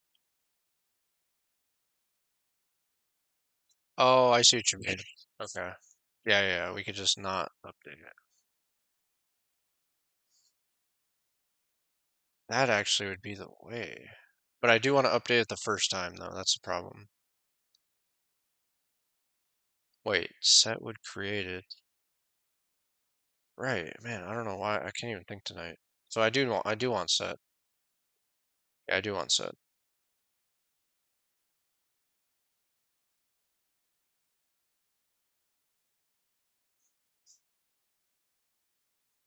No, I don't. Why am I having such a hard time thinking about this? So the first time it needs to have the date. The second time, the date should not be touched. There's no way to do that, right?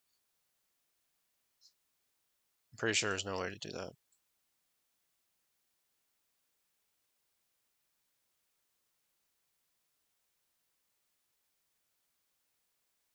I could do check if the document exists. I could do that. I could do that, but if I'm gonna do that, I think just do create. But maybe I'm wrong. Maybe it'd be better to just do check and then set. I don't know. It's essentially the same idea though.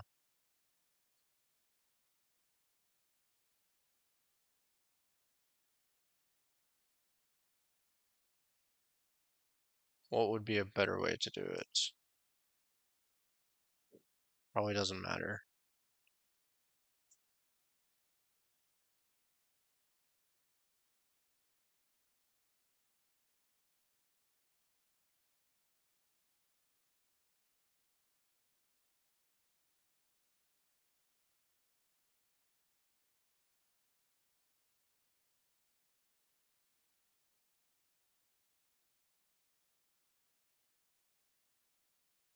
Yeah, it probably doesn't matter. How do I want to do it?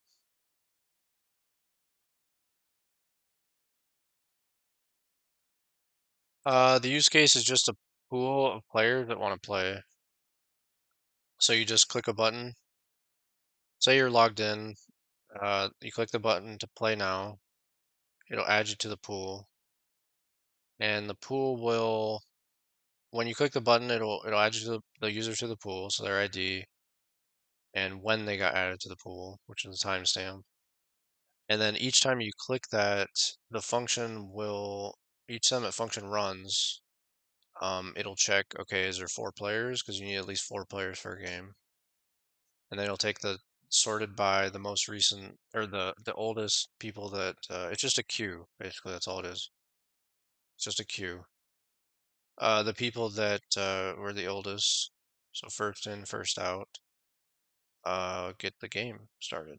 Well, first it'll check if like they're still available for the game somehow. I'm not sure I'm gonna do that yet, but then if they're all available, it'll add them to a game,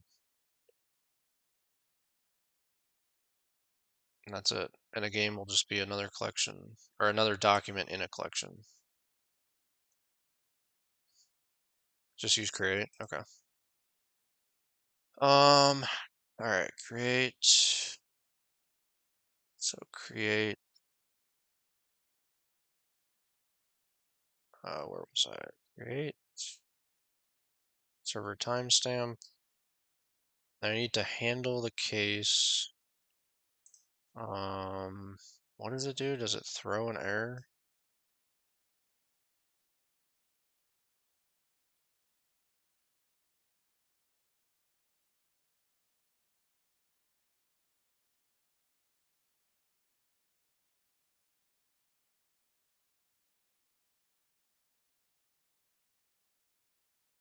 Yeah, it does.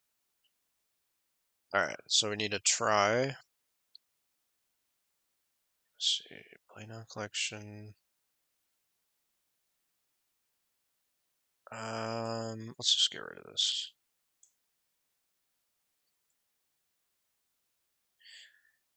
So get the user ID, get the collection. Um, let's throw a try here for now. Might adjust that. Um,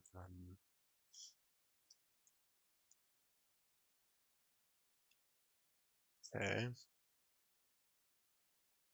patch, error. For now, I'm just going to log it out and see what we can do. And then I'll throw this down here for now. And I can get rid of this, I think. All right. So for now, I just want to see how this is coming through. I mean, I've already seen it. Already exists. Okay. Let's just see how that works.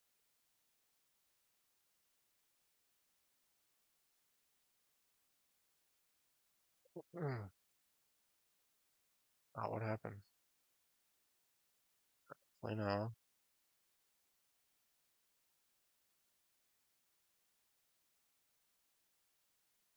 What is this, by the way? Verifications, app missing, auth missing.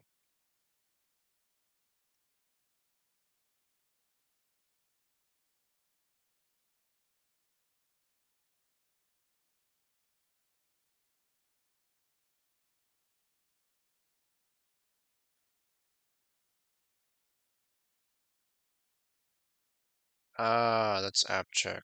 Okay, that's that new thing that they have. Okay. Okay. So console.log error. So are we gonna see that in here?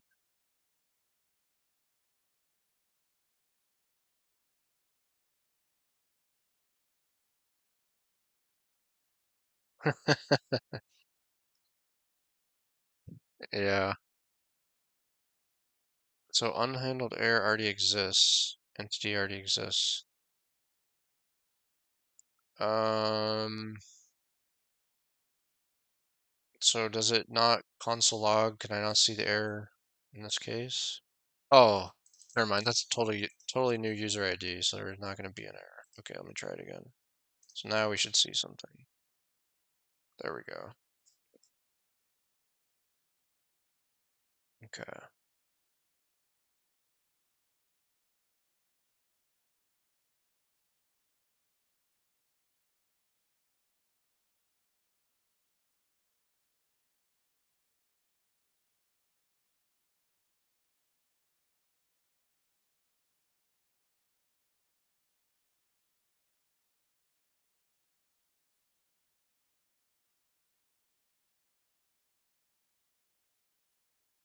Interesting.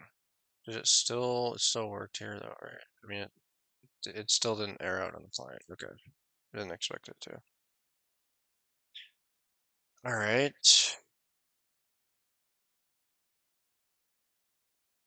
So how do I handle that error?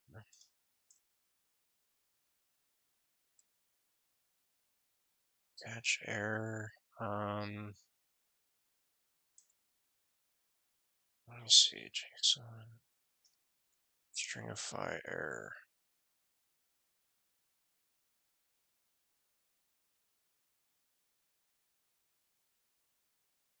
Let me go back.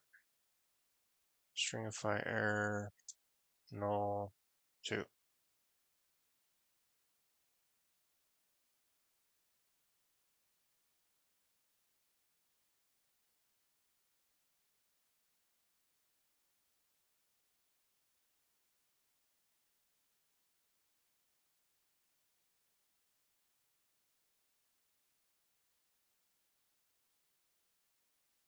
Code is 6.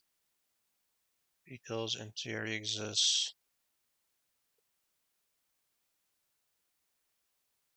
So I need to know if that's going to be consistent.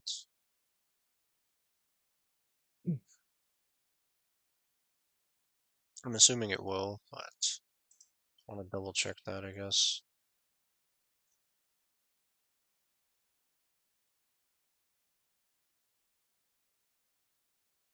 I don't want to have to read this. There's got to be like an enum or constant I could read from.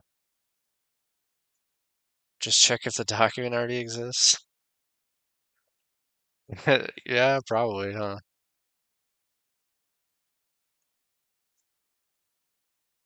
Right result.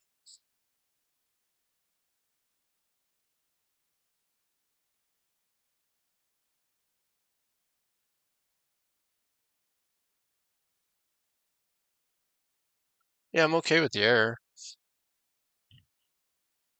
I mean, is that bad to have the error? I'm okay with the error as long as it's not, I just want to make sure it's the correct error that it already exists. Oh, the issue is I just want to verify like how I can determine that specific error. Like I know it has a code, so I wanted to make sure that code is like only for that error so I can handle it appropriately. Or if there's another way to figure out which error it is. Yeah. Because I don't know, maybe code 6 is like it could happen for a couple things, I'm thinking. I'm not sure. I guess without even thinking about that though, without you have to go searching for that, it would be easier to find out if it exists, right? It would be way easier. Yeah. Well, they have document snapshot exists.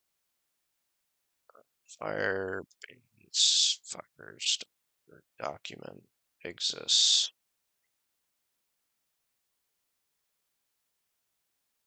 That's real-time updates. Yeah, they just have like the dot exists on a snapshot. I mean, that's something.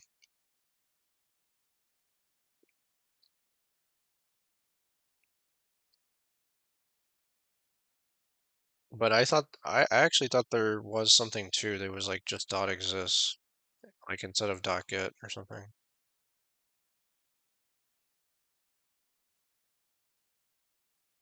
Yeah, it's that simple, huh? Yeah, this is way cleaner than handling some error, to be honest. Yeah. It's funny, I think in my old code for this I had exactly that. I had like exists. If it exists, then whatever, if not create it. But all right, that's probably better. Probably a better way to do it. I have the error handling regardless, but for now I'll just leave it out. All right, so if doc exists, DB collection, so that would be, I just get rid of. So wait, um, plain ref dot doc dot get dot get. Oh, let me erase this crap.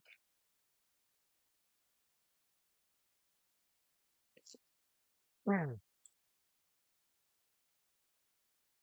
City ref dot get. Yeah. So my ref is a collection, right? No. Yeah, my ref's a collection. So I would need the collection dot doc user ID dot get. Yeah. Doc uh this thing UID dot get.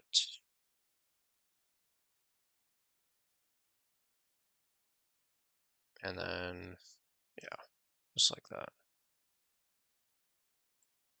Const doc and then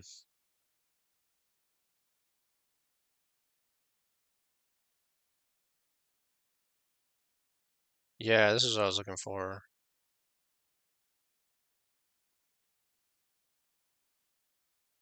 Hmm. Yeah.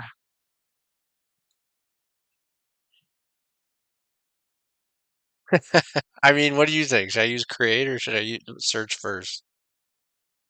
My initial thought was use create, but I'm not sure. It doesn't really matter. They both accomplish the same goal.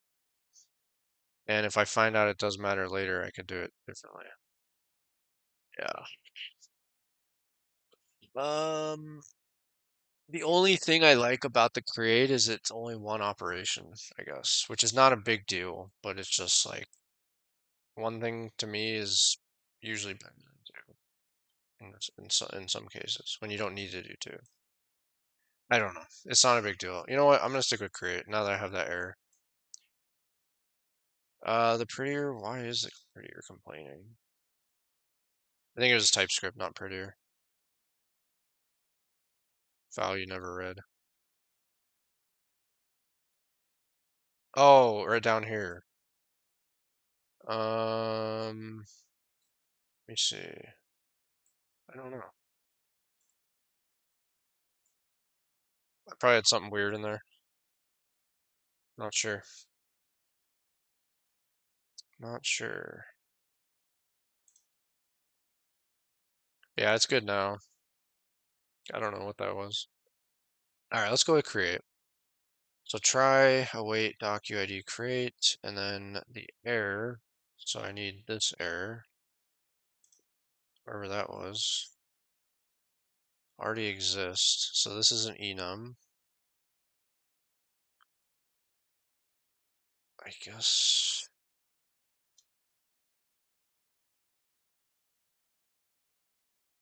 Firebase Firestore exception code already exists.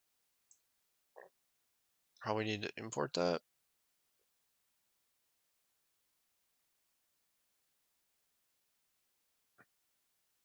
from here. Maybe. Why is there no types here? Why are these all any?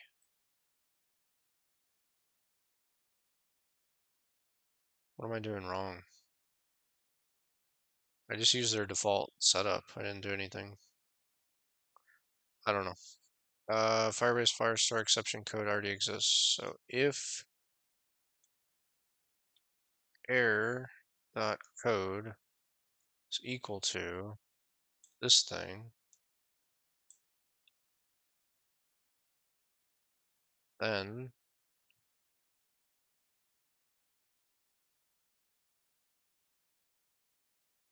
error dot code object is of type unknown. True. So I need to do narrowing here, right? You can't do a type on a catch, I don't think. You have to be any or unknown. So if I do like code, let's just say it's a string. Yeah, it has to be any or unknown. So I could just do if error type of error is equal to error, some sort of TypeScript, or not TypeScript error. Maybe just that.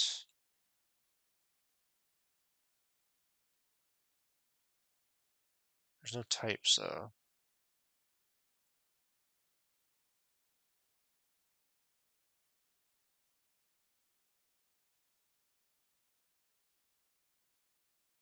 If okay, yeah, cast it to the Firebase Firestore exception.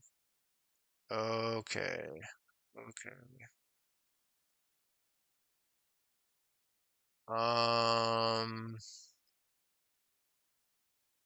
Dot get code equals that, right? Okay.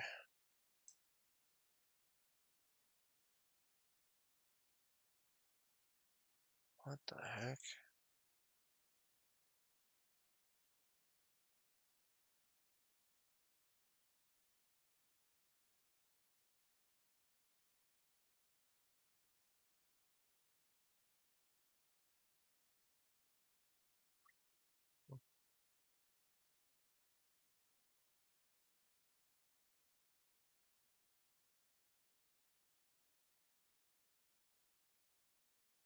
If type of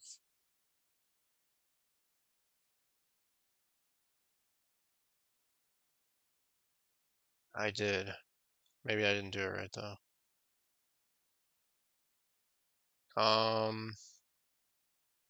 No, that wasn't the problem though. Error. I think I added an extra one of these for one thing.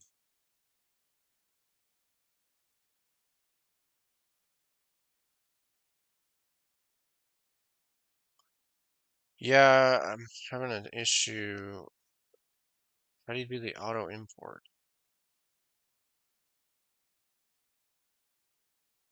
Like when I started typing it, nothing happened. Like it's like types aren't working in here or something. Hold on, let me see something. So if I start typing this, oh, maybe it is working. Firebase, Firestore, exception.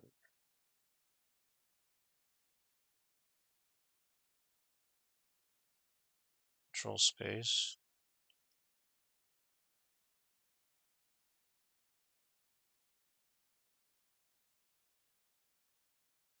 Yeah, I don't know. Uh, Firebase.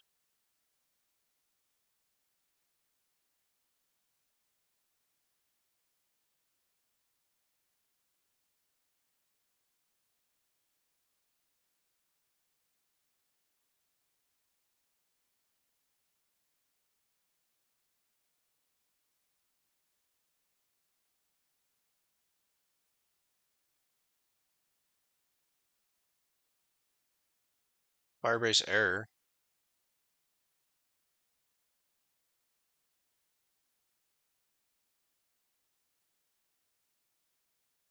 Control space, put it back before you commented.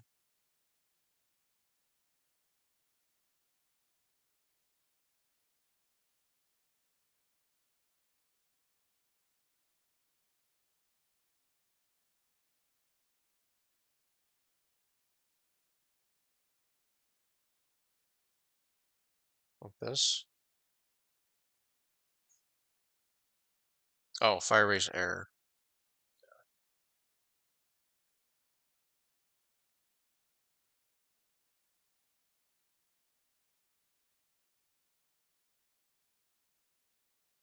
Add the type Firebase Firestore exception.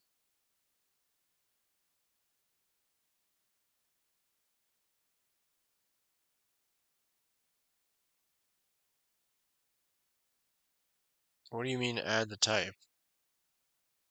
Like just manually add it? Import it?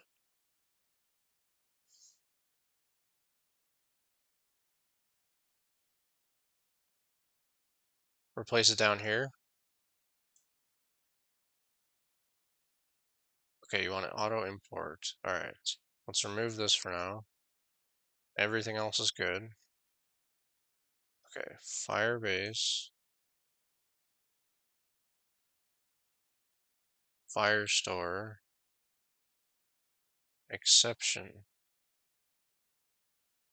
No suggestions.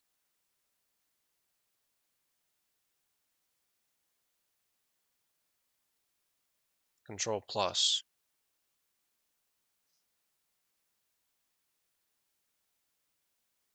Oh no, control plus space. Yeah, no suggestions.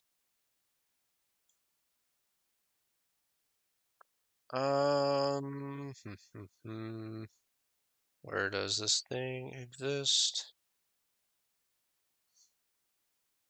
I think this is, where is this? Oh, that's Android. That's why. I was looking at Android. Let me see. Admin SDK, Node, Firebase admin.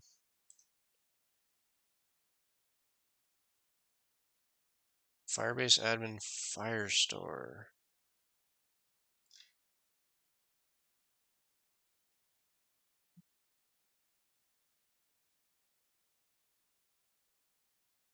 Error handling.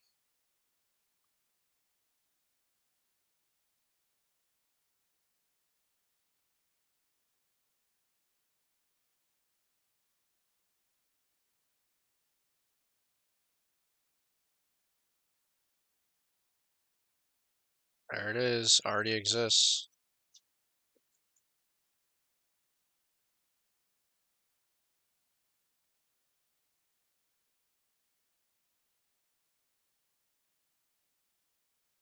Firestore error code?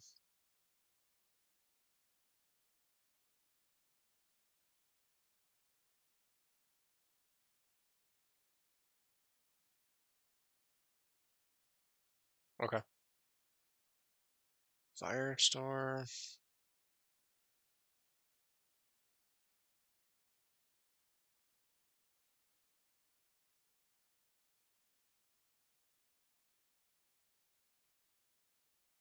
Why? It doesn't have a.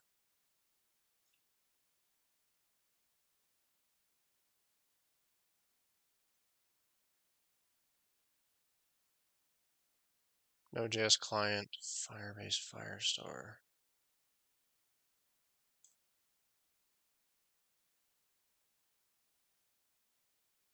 I don't think it has that because it's through the admin. Although maybe.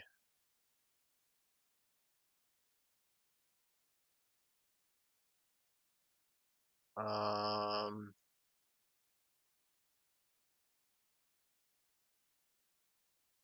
I think it's in here. If I go in Node, overview. What was that thing about error handling that I was just looking at?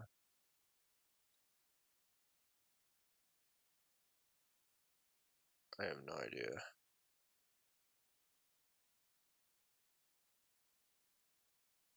Oh, here it is. Admin SDK. Is it admin or is it the Firestore?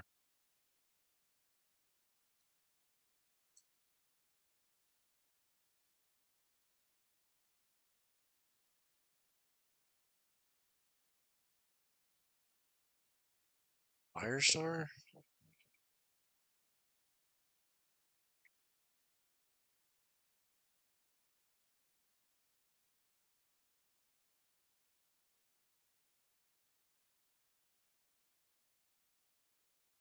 Didn't we look at that, how I set that up, and it was through the admin though?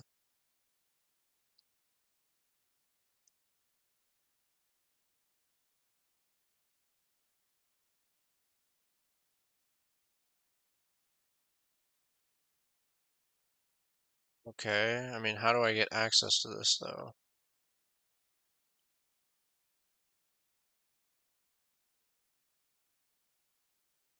Do I just import it? Let me see something. Because all our dependencies are just admin and functions. Like I'm not installing Firestore. It's through the admin.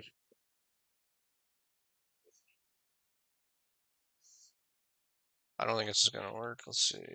Firestore. I think we just need Firebase error, I'm pretty sure. And then I don't know what to do from there. I gotta look at it though. Yeah, it's weird. Just another reason, another issue with Google stuff. All right. Google is I don't know. It's too big of a company. All right, Firebase error.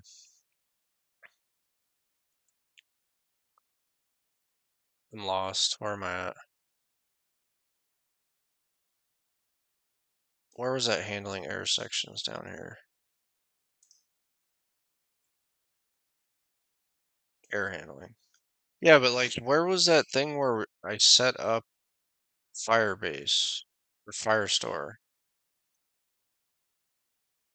Where was that? That was a long time ago. Set up.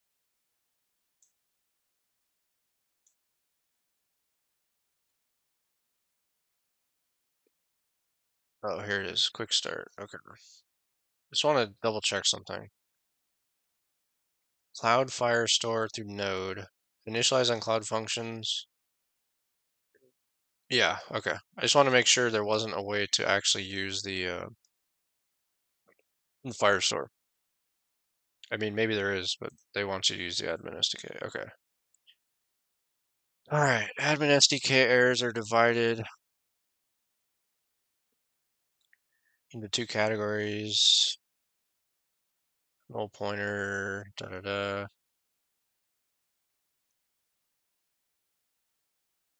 Yeah.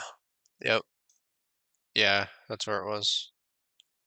Firebase, so Java, Python, Go, Net.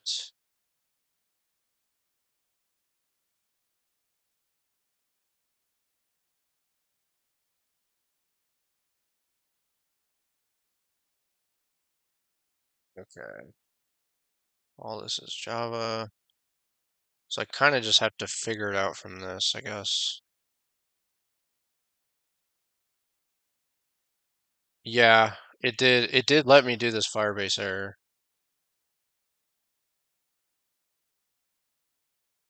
Let me see. Let me see this Firebase error. Yeah. So Firebase error dot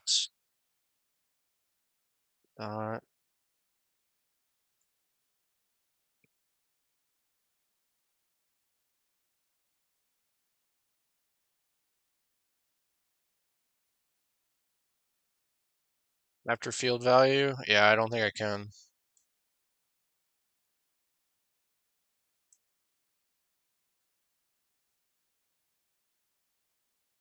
It's just it's a different path.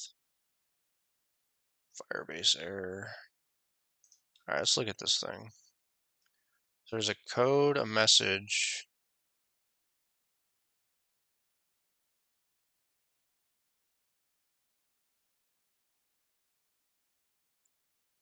Well, the message for a given error can change, the code will remain the same. Well, according to this, I can count on code 6.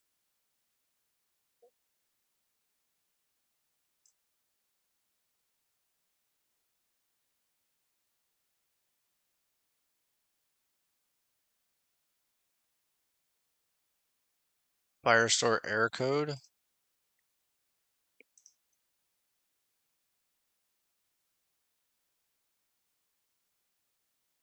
think we already looked at that.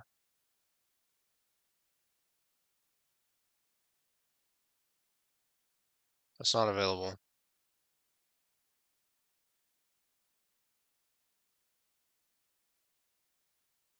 It's just they don't have everything,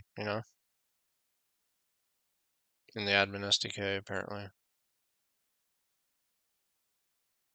Yeah, I think I just have to go with code 6, unfortunately.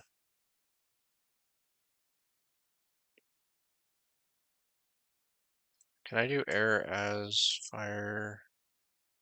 Wait a second, what is this? Wait,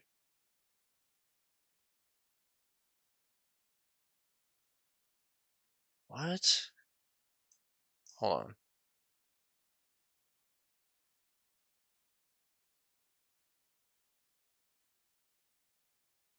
No, that was only there because I put that there.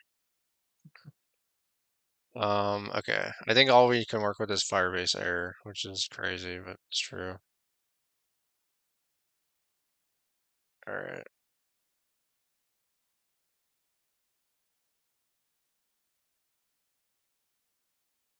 So that's not where we do the typecasting. We do that here. If error as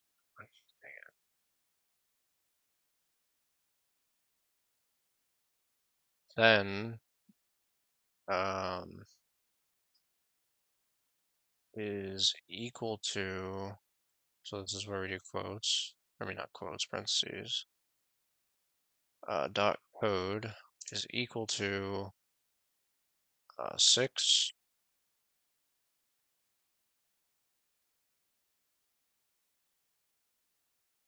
Oh, I thought they were it's a number, huh? Console.log exists. Yeah, let's just see if that's working. All right. See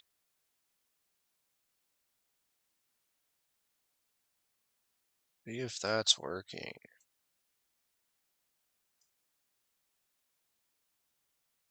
I don't even remember what's the state of everything right now.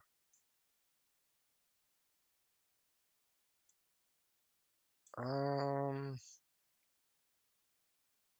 all right, I need to error.code.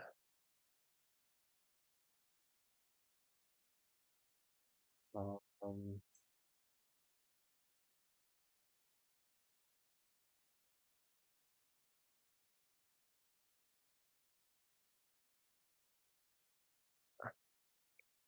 thought it was code 6. Maybe it's something else.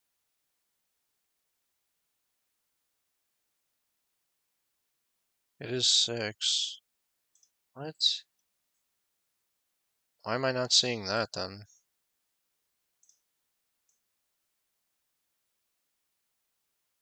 What the heck?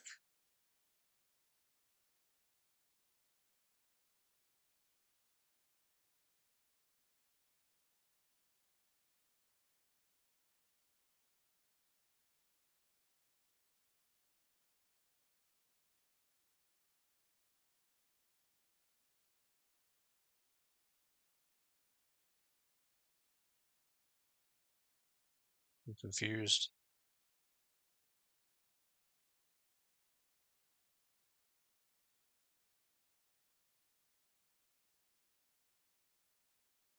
That's definitely not.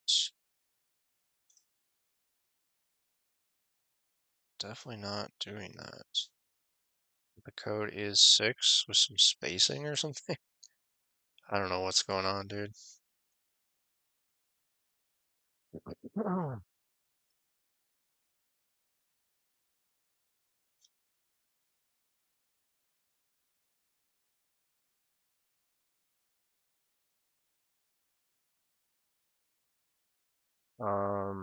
Let's try this logger thing.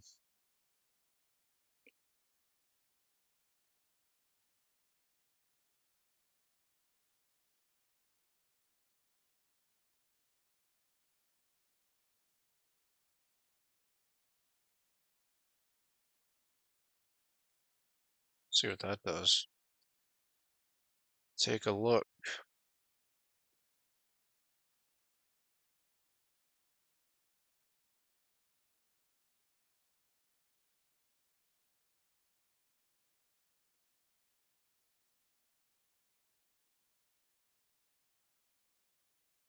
Okay.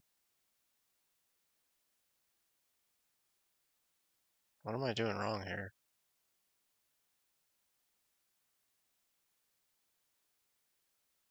If error as Firebase error dot code is equal to 6. Let's do not equal to 6. Let's see what we get. I don't know what's happening right now.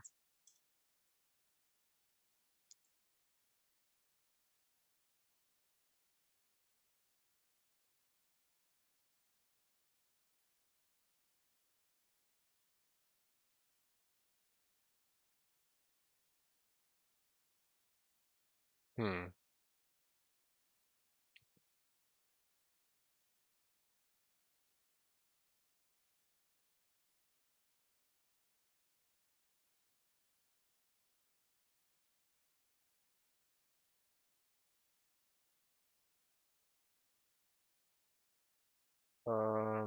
Maybe this? Console.log error, that's a good idea. Let me see this really quick.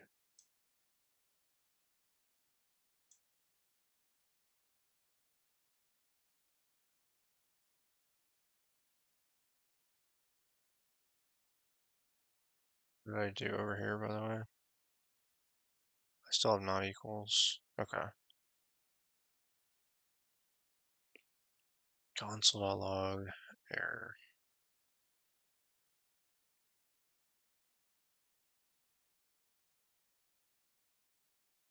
On line 30. Okay.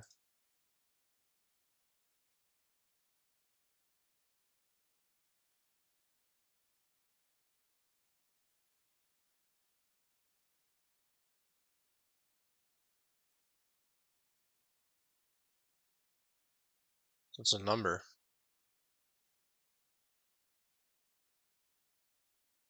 Maybe.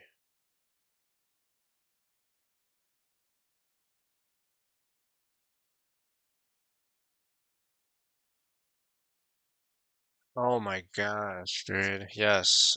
This is where I use the string. Oh, alright. We're good. We're good. This is where I use the string. Where were those error codes? Already exists. I think. Hold on, where did I just see that?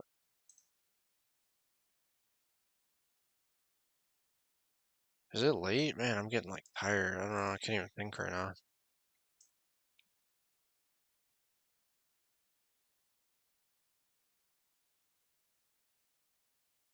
Two string it? It's a good idea. Uh, uh, two string.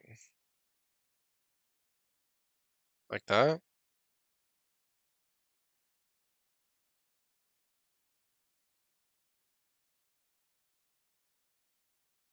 Error codes are strings using the following format. Service string code.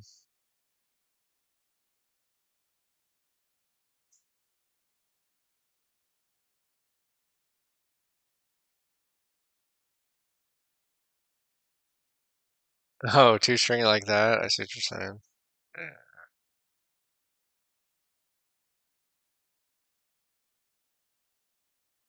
Okay. I think maybe, yeah, let's do that first of all. Good idea. Two string. Get rid of this. This. Okay.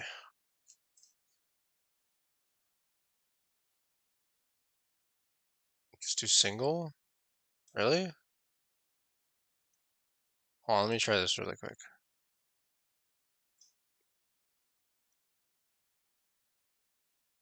I will try that. Nice. I mean, that worked. Oh, you had double. Oh, you're saying get rid of it. Okay, yeah, yeah. I mean, that did work. That's nice. Kind of weird, though.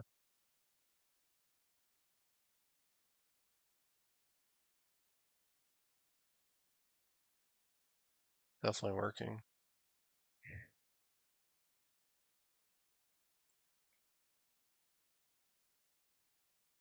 Let me double check something.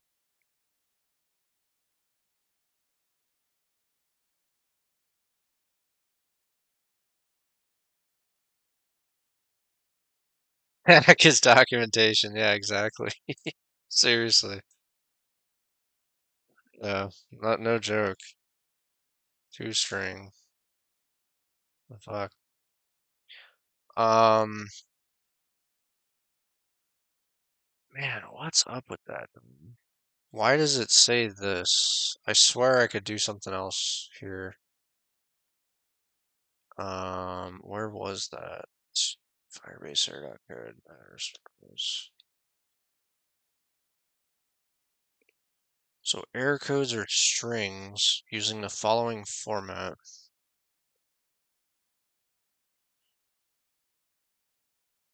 Yeah, I looked at that,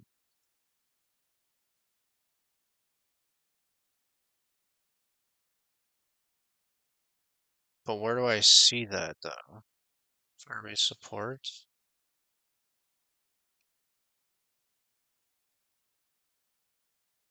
No.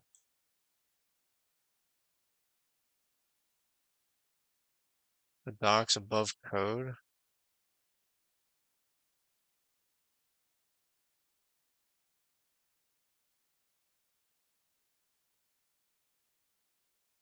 I mean, I could probably just guess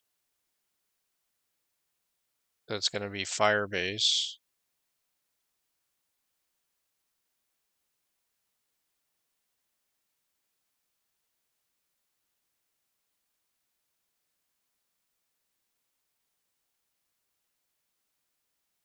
Or, sorry, not Firestore.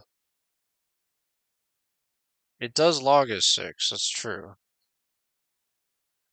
Which makes me think this isn't going to work. But, like, I could try already exists and see what happens for fun. I don't know. And I'll try it in snake case already exists.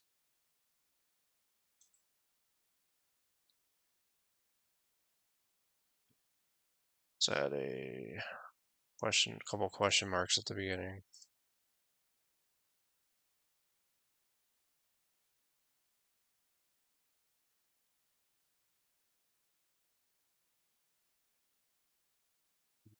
What am I logging? I'm still logging that. I don't know. All I know is the code won't change. I don't trust them, but they say the code won't change. So I could stick with that for now. I'm just gonna stick with that. It's fine.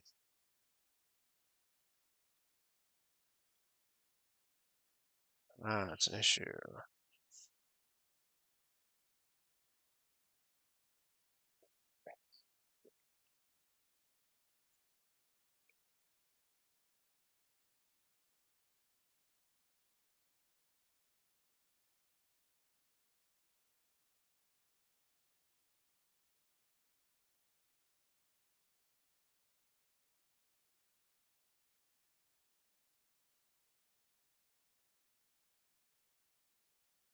It's not an issue.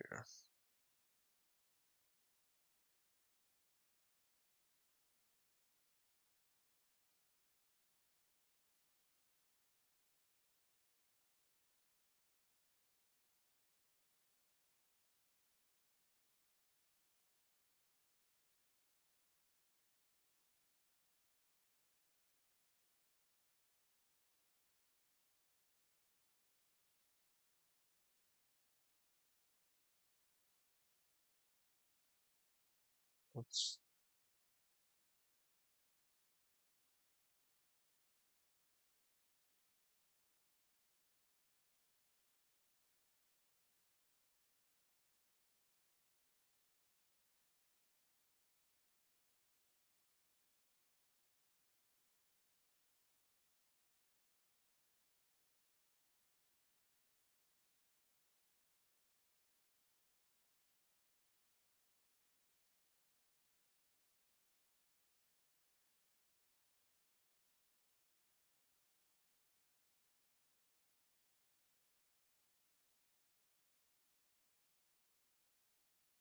what?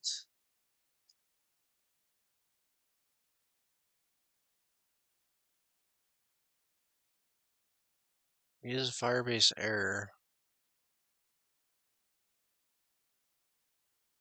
I mean, I understand that's a utility function, but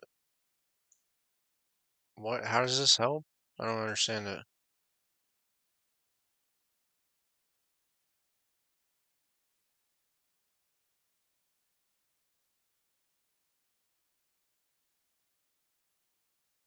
How does this help?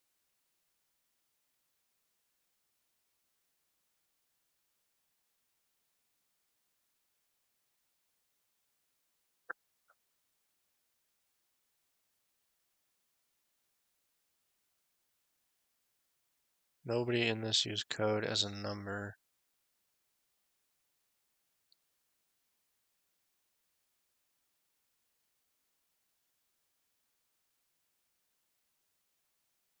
That's true.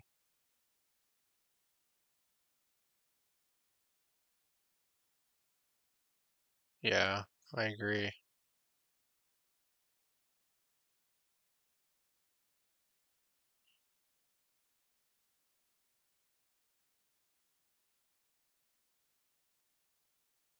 Which is why the if statement didn't work.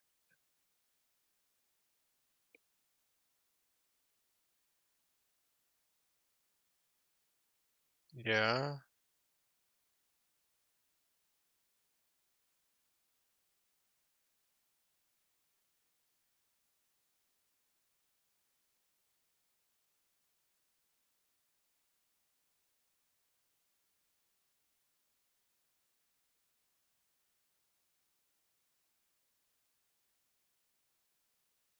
Yeah, I'm not sure.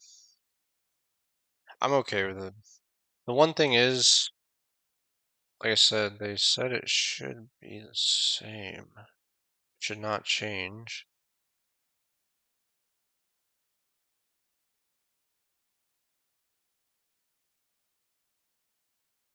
I mean, either I'm okay with it or I switch to like checking, or I switch to checking, whatchamacallit? Node.js, Firebase admin, Firebase error.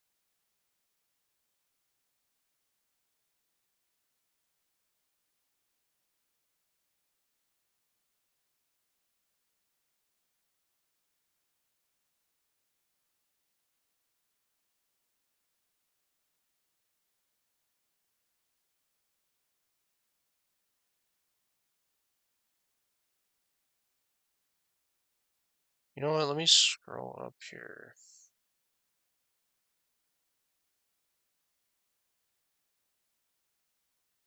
Yeah, it's already exists.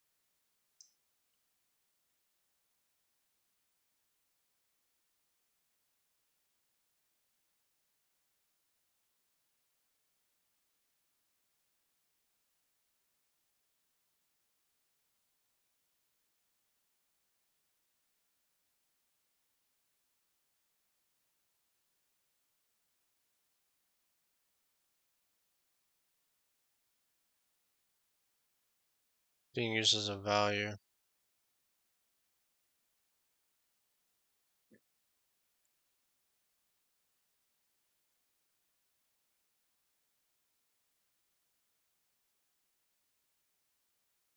Let me try this.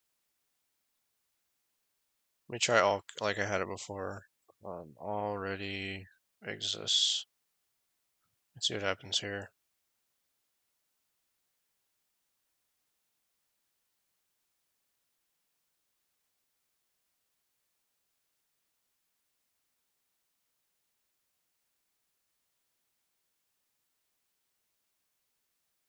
That didn't help.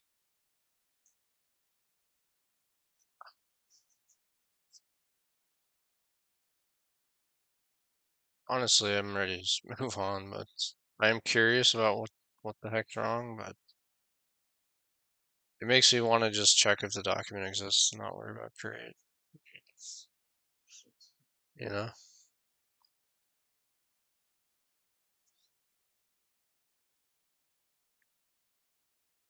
Start.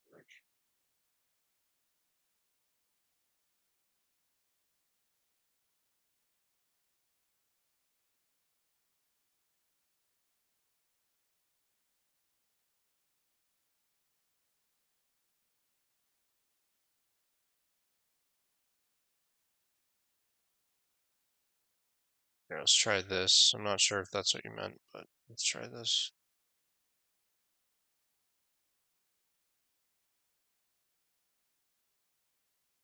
Type of equals.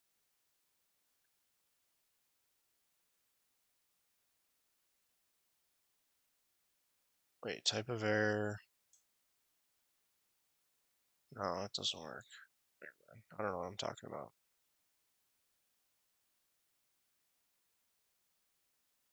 Here, let's try this though. Yeah, I did try that. I did what I had before. Doesn't do anything. I tried this and I tried all caps. Neither one of them work. How about Firestore admin SDK node uh create already exists.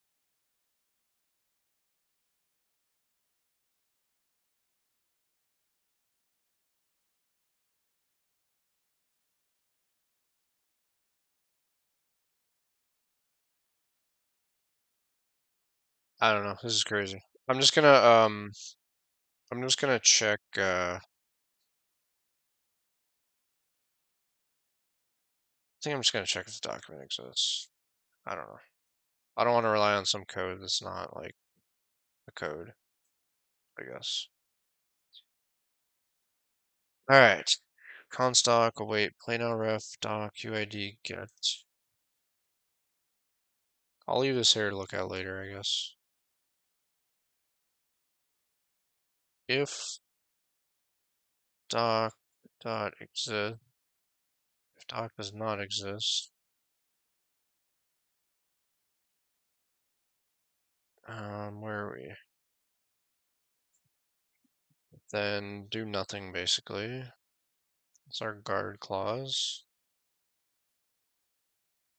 Let's log that out for now. Else, might not need the else, but we'll add it for now. Else do this thing.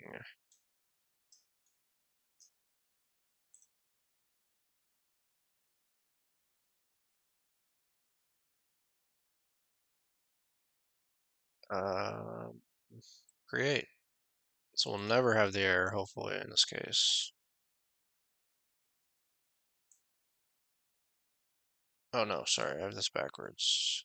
If doc exists, then already exists.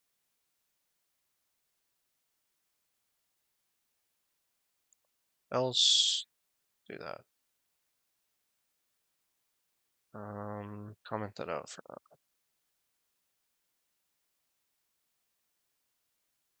Okay. So we get already exists. Already exists. Okay, let's go ahead and delete the documents.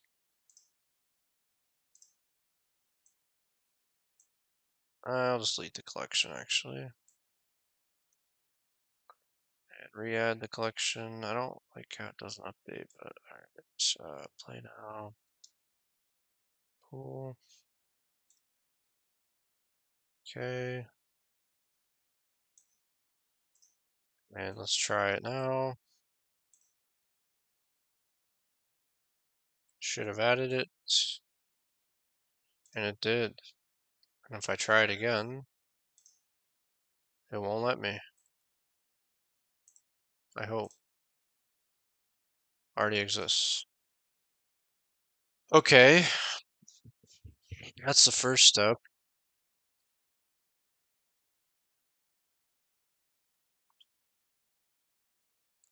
Next step,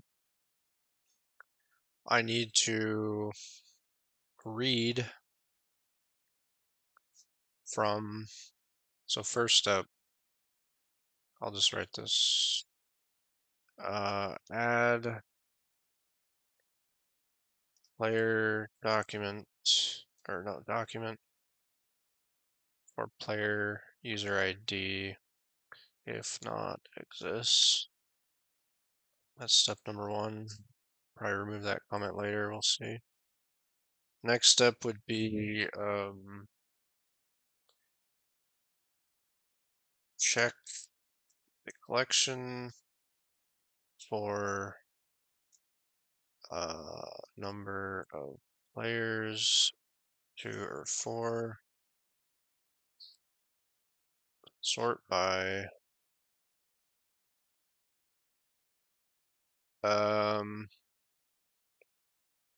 Stupefy me. I'm actually totally happy to keep looking into this if you want. I think there's something I'm missing and the documentation probably sucks. So I'm just moving on. But if you have any ideas and you want to keep looking at this, let me know. I'm ready to just move on for now at least, and I'll look back at it later. Already exists. So check the collection for number of players, 2 or 4. So I'll have to handle this, handle 2 or 4 logic later.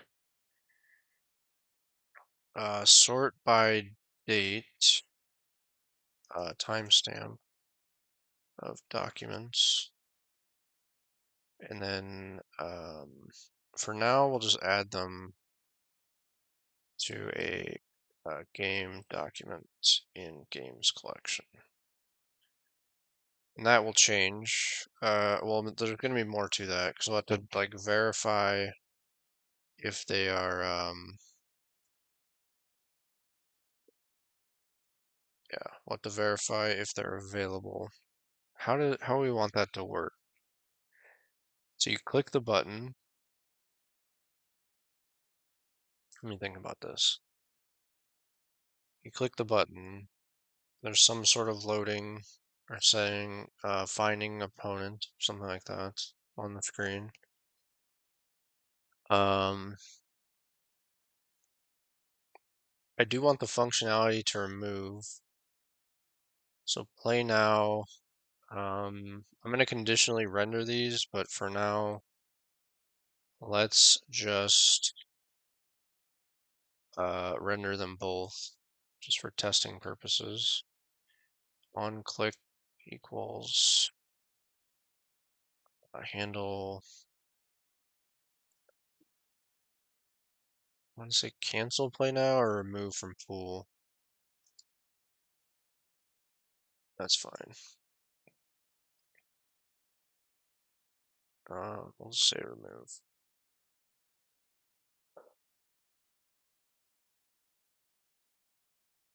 So let's create that function.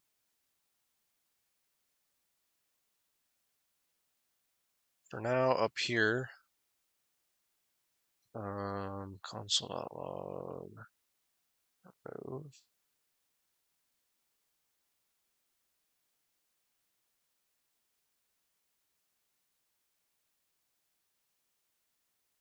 I have this loading thing happening again. What is this?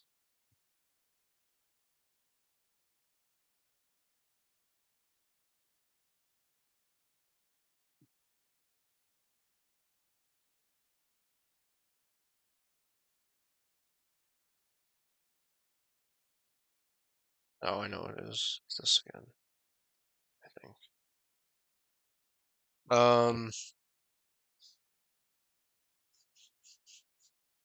Let's add a little space between that. It's bothering me. Like a div or something.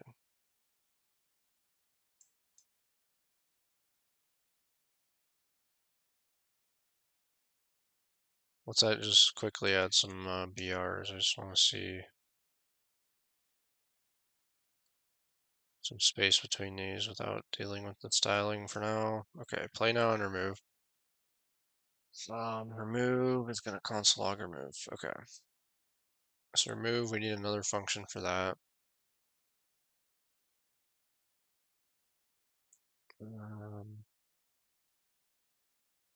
Copy this. We'll say remove user.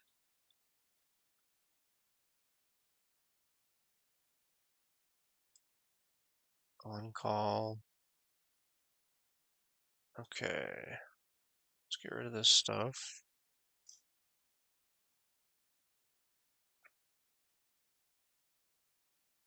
Remove user play now.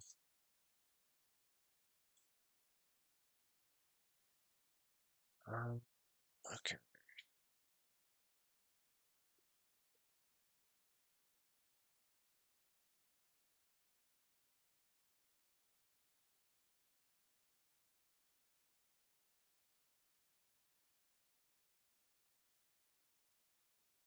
You know what? I'm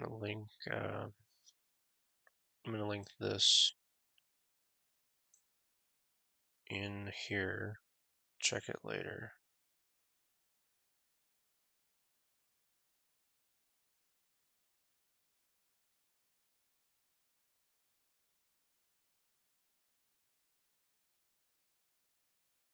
Remove user, so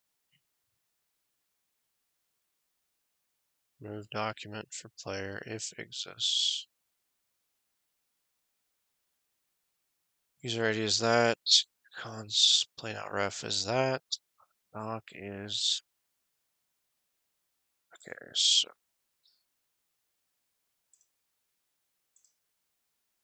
was it delete or something?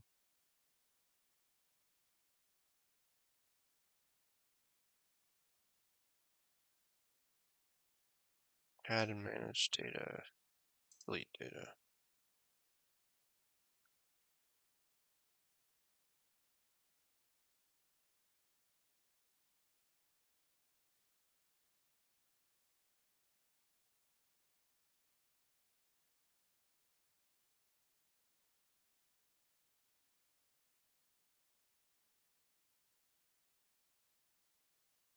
Delete. I'm sure we're gonna run into some issues here. With deleting as well. For now, let's just do that. Const.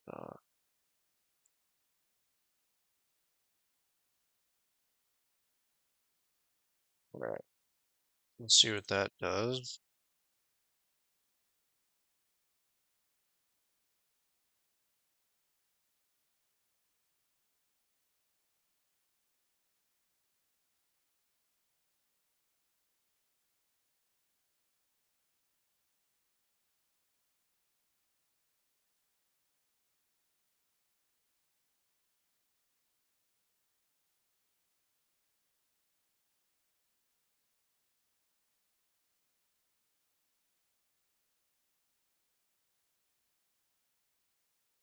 Already exists, and then remove. Oh, remove doesn't call anything. Sorry. Alright, so remove. So we want to do callable.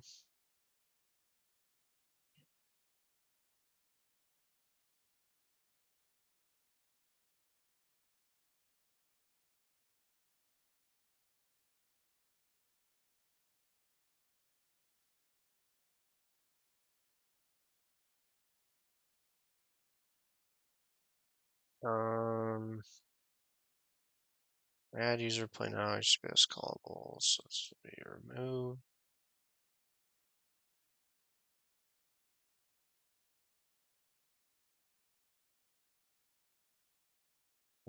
We don't need to send any text in either of these cases.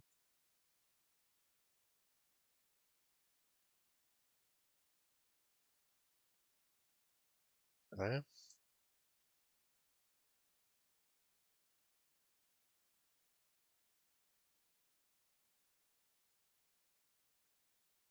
See if it removed the guy.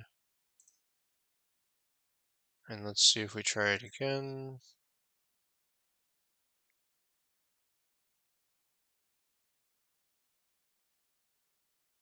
It's like nothing happens if you try to remove something that already exists. Let's see if that's true. In the docs, a delete for a non-existing document is treated as a success. Unless last update time is provided, which I don't care about at this time. Is there any way that a user would be able to delete another user? Which is not a huge concern, but I don't think so. Because it's always deleting it based on the ID that comes through here, and I don't think they could set that. Um, yeah, I don't think that's gonna be possible.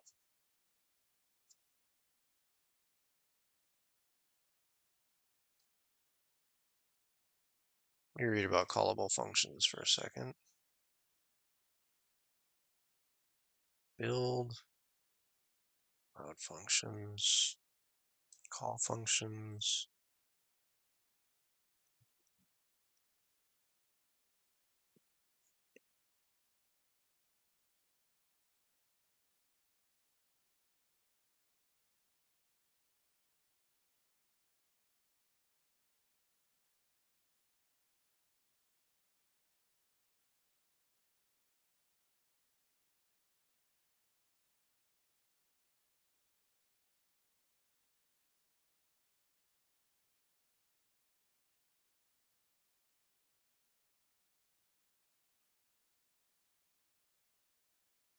I'm pretty sure we're good to go there.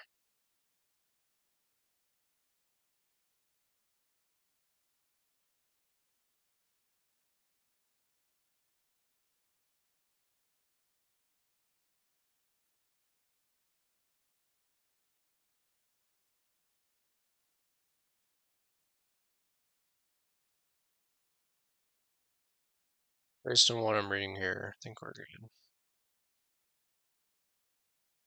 Automatically validates auth tokens, all that stuff.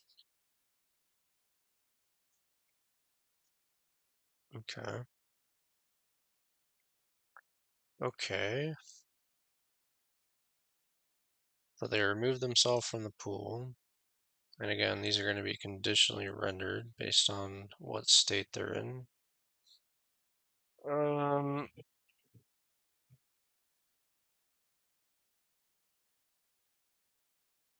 okay.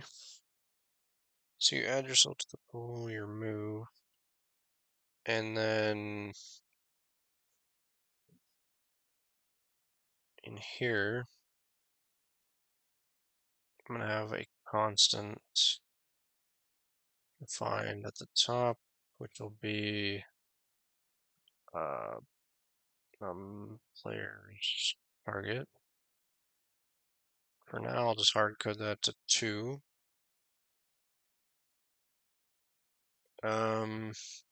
So if I do 2-player games versus 4-player games,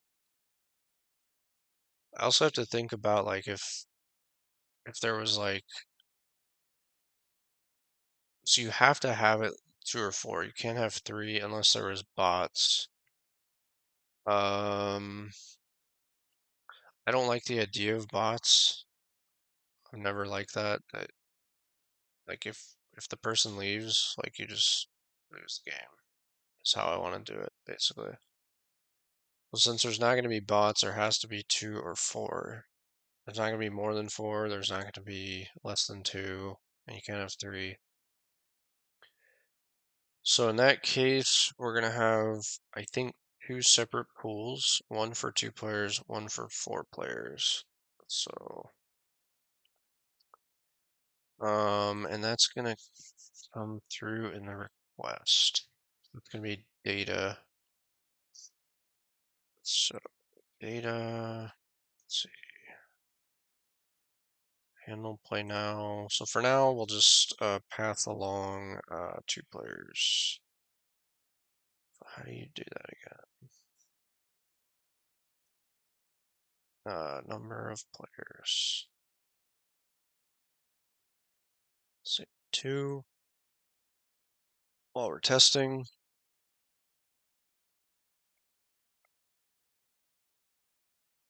players 2. You got to think if someone would join both pools at the same time, you don't want that to happen.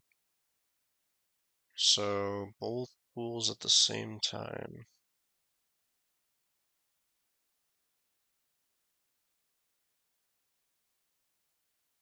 One way to prevent that would be to have the guys only join one pool instead of having 2. So there'd be only one collection. If there's only one collection, then there'd have to be another field that could be sorted by, or 2. What would be better in this case?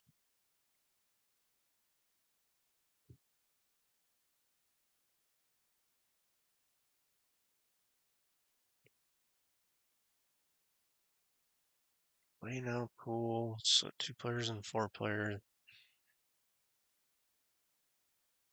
I want another data point, or any sort of data point on these documents. Why would that be a bad idea?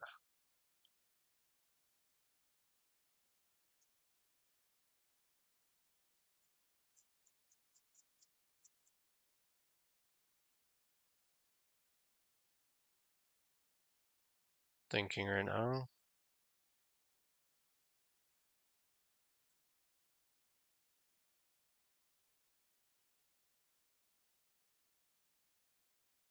Hmm.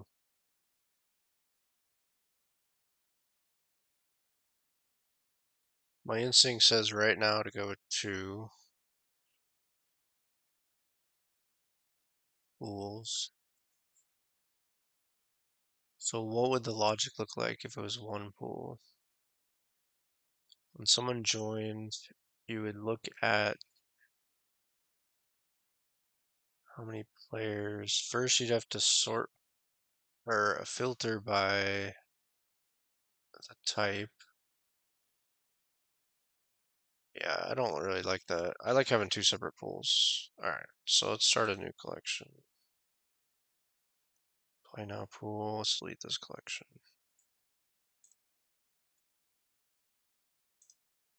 We'll have one called play now pool 2 and play now pool 1 or 4.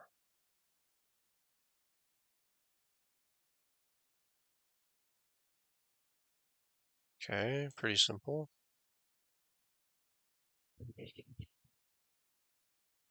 And do these collections stay around if you delete the only document in them? I think so.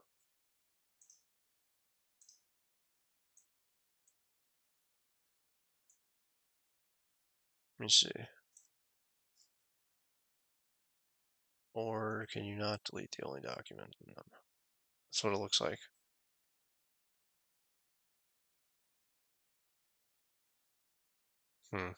Interesting.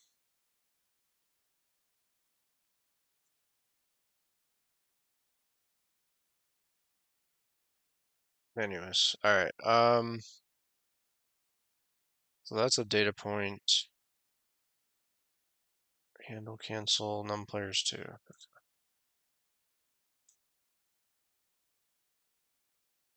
So that could be in the data.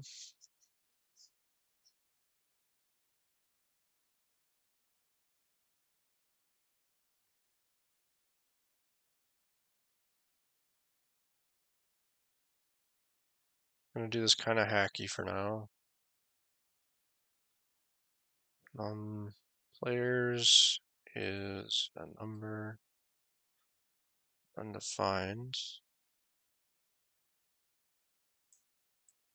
not UID.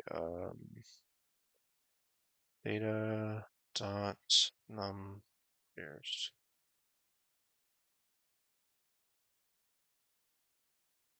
Okay.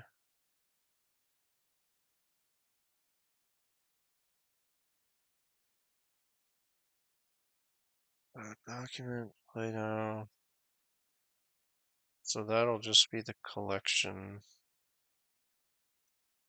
If num players, actually no.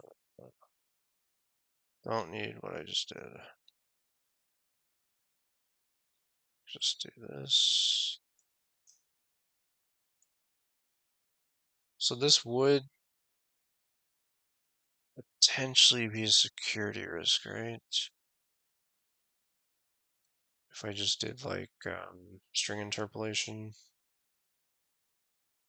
Technically no, but you don't want them adding to a document some other random collection. Technically for what I have set up, it wouldn't matter because I'm not gonna have another thing called play now pool. There's only gonna be two.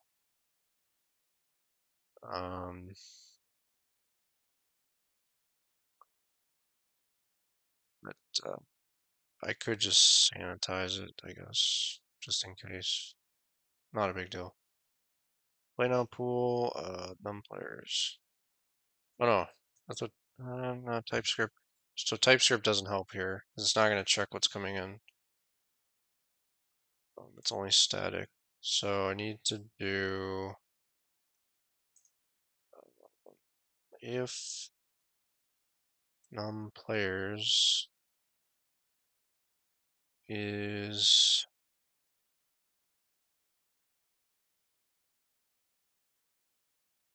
not equal to 2 and num players not equal to 4, return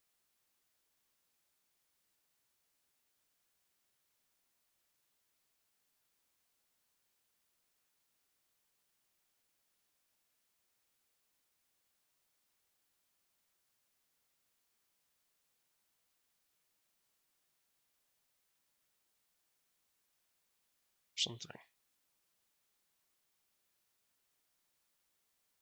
Okay. And then we get the user ID.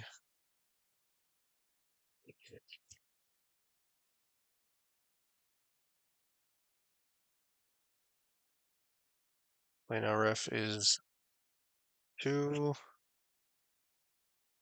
or 4.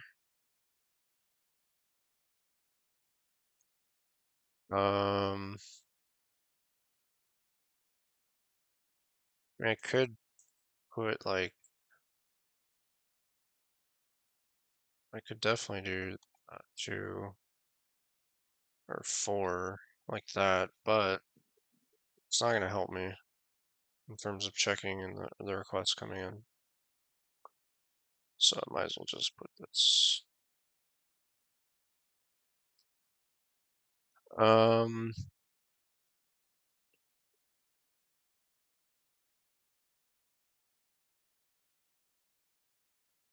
Same thing down here.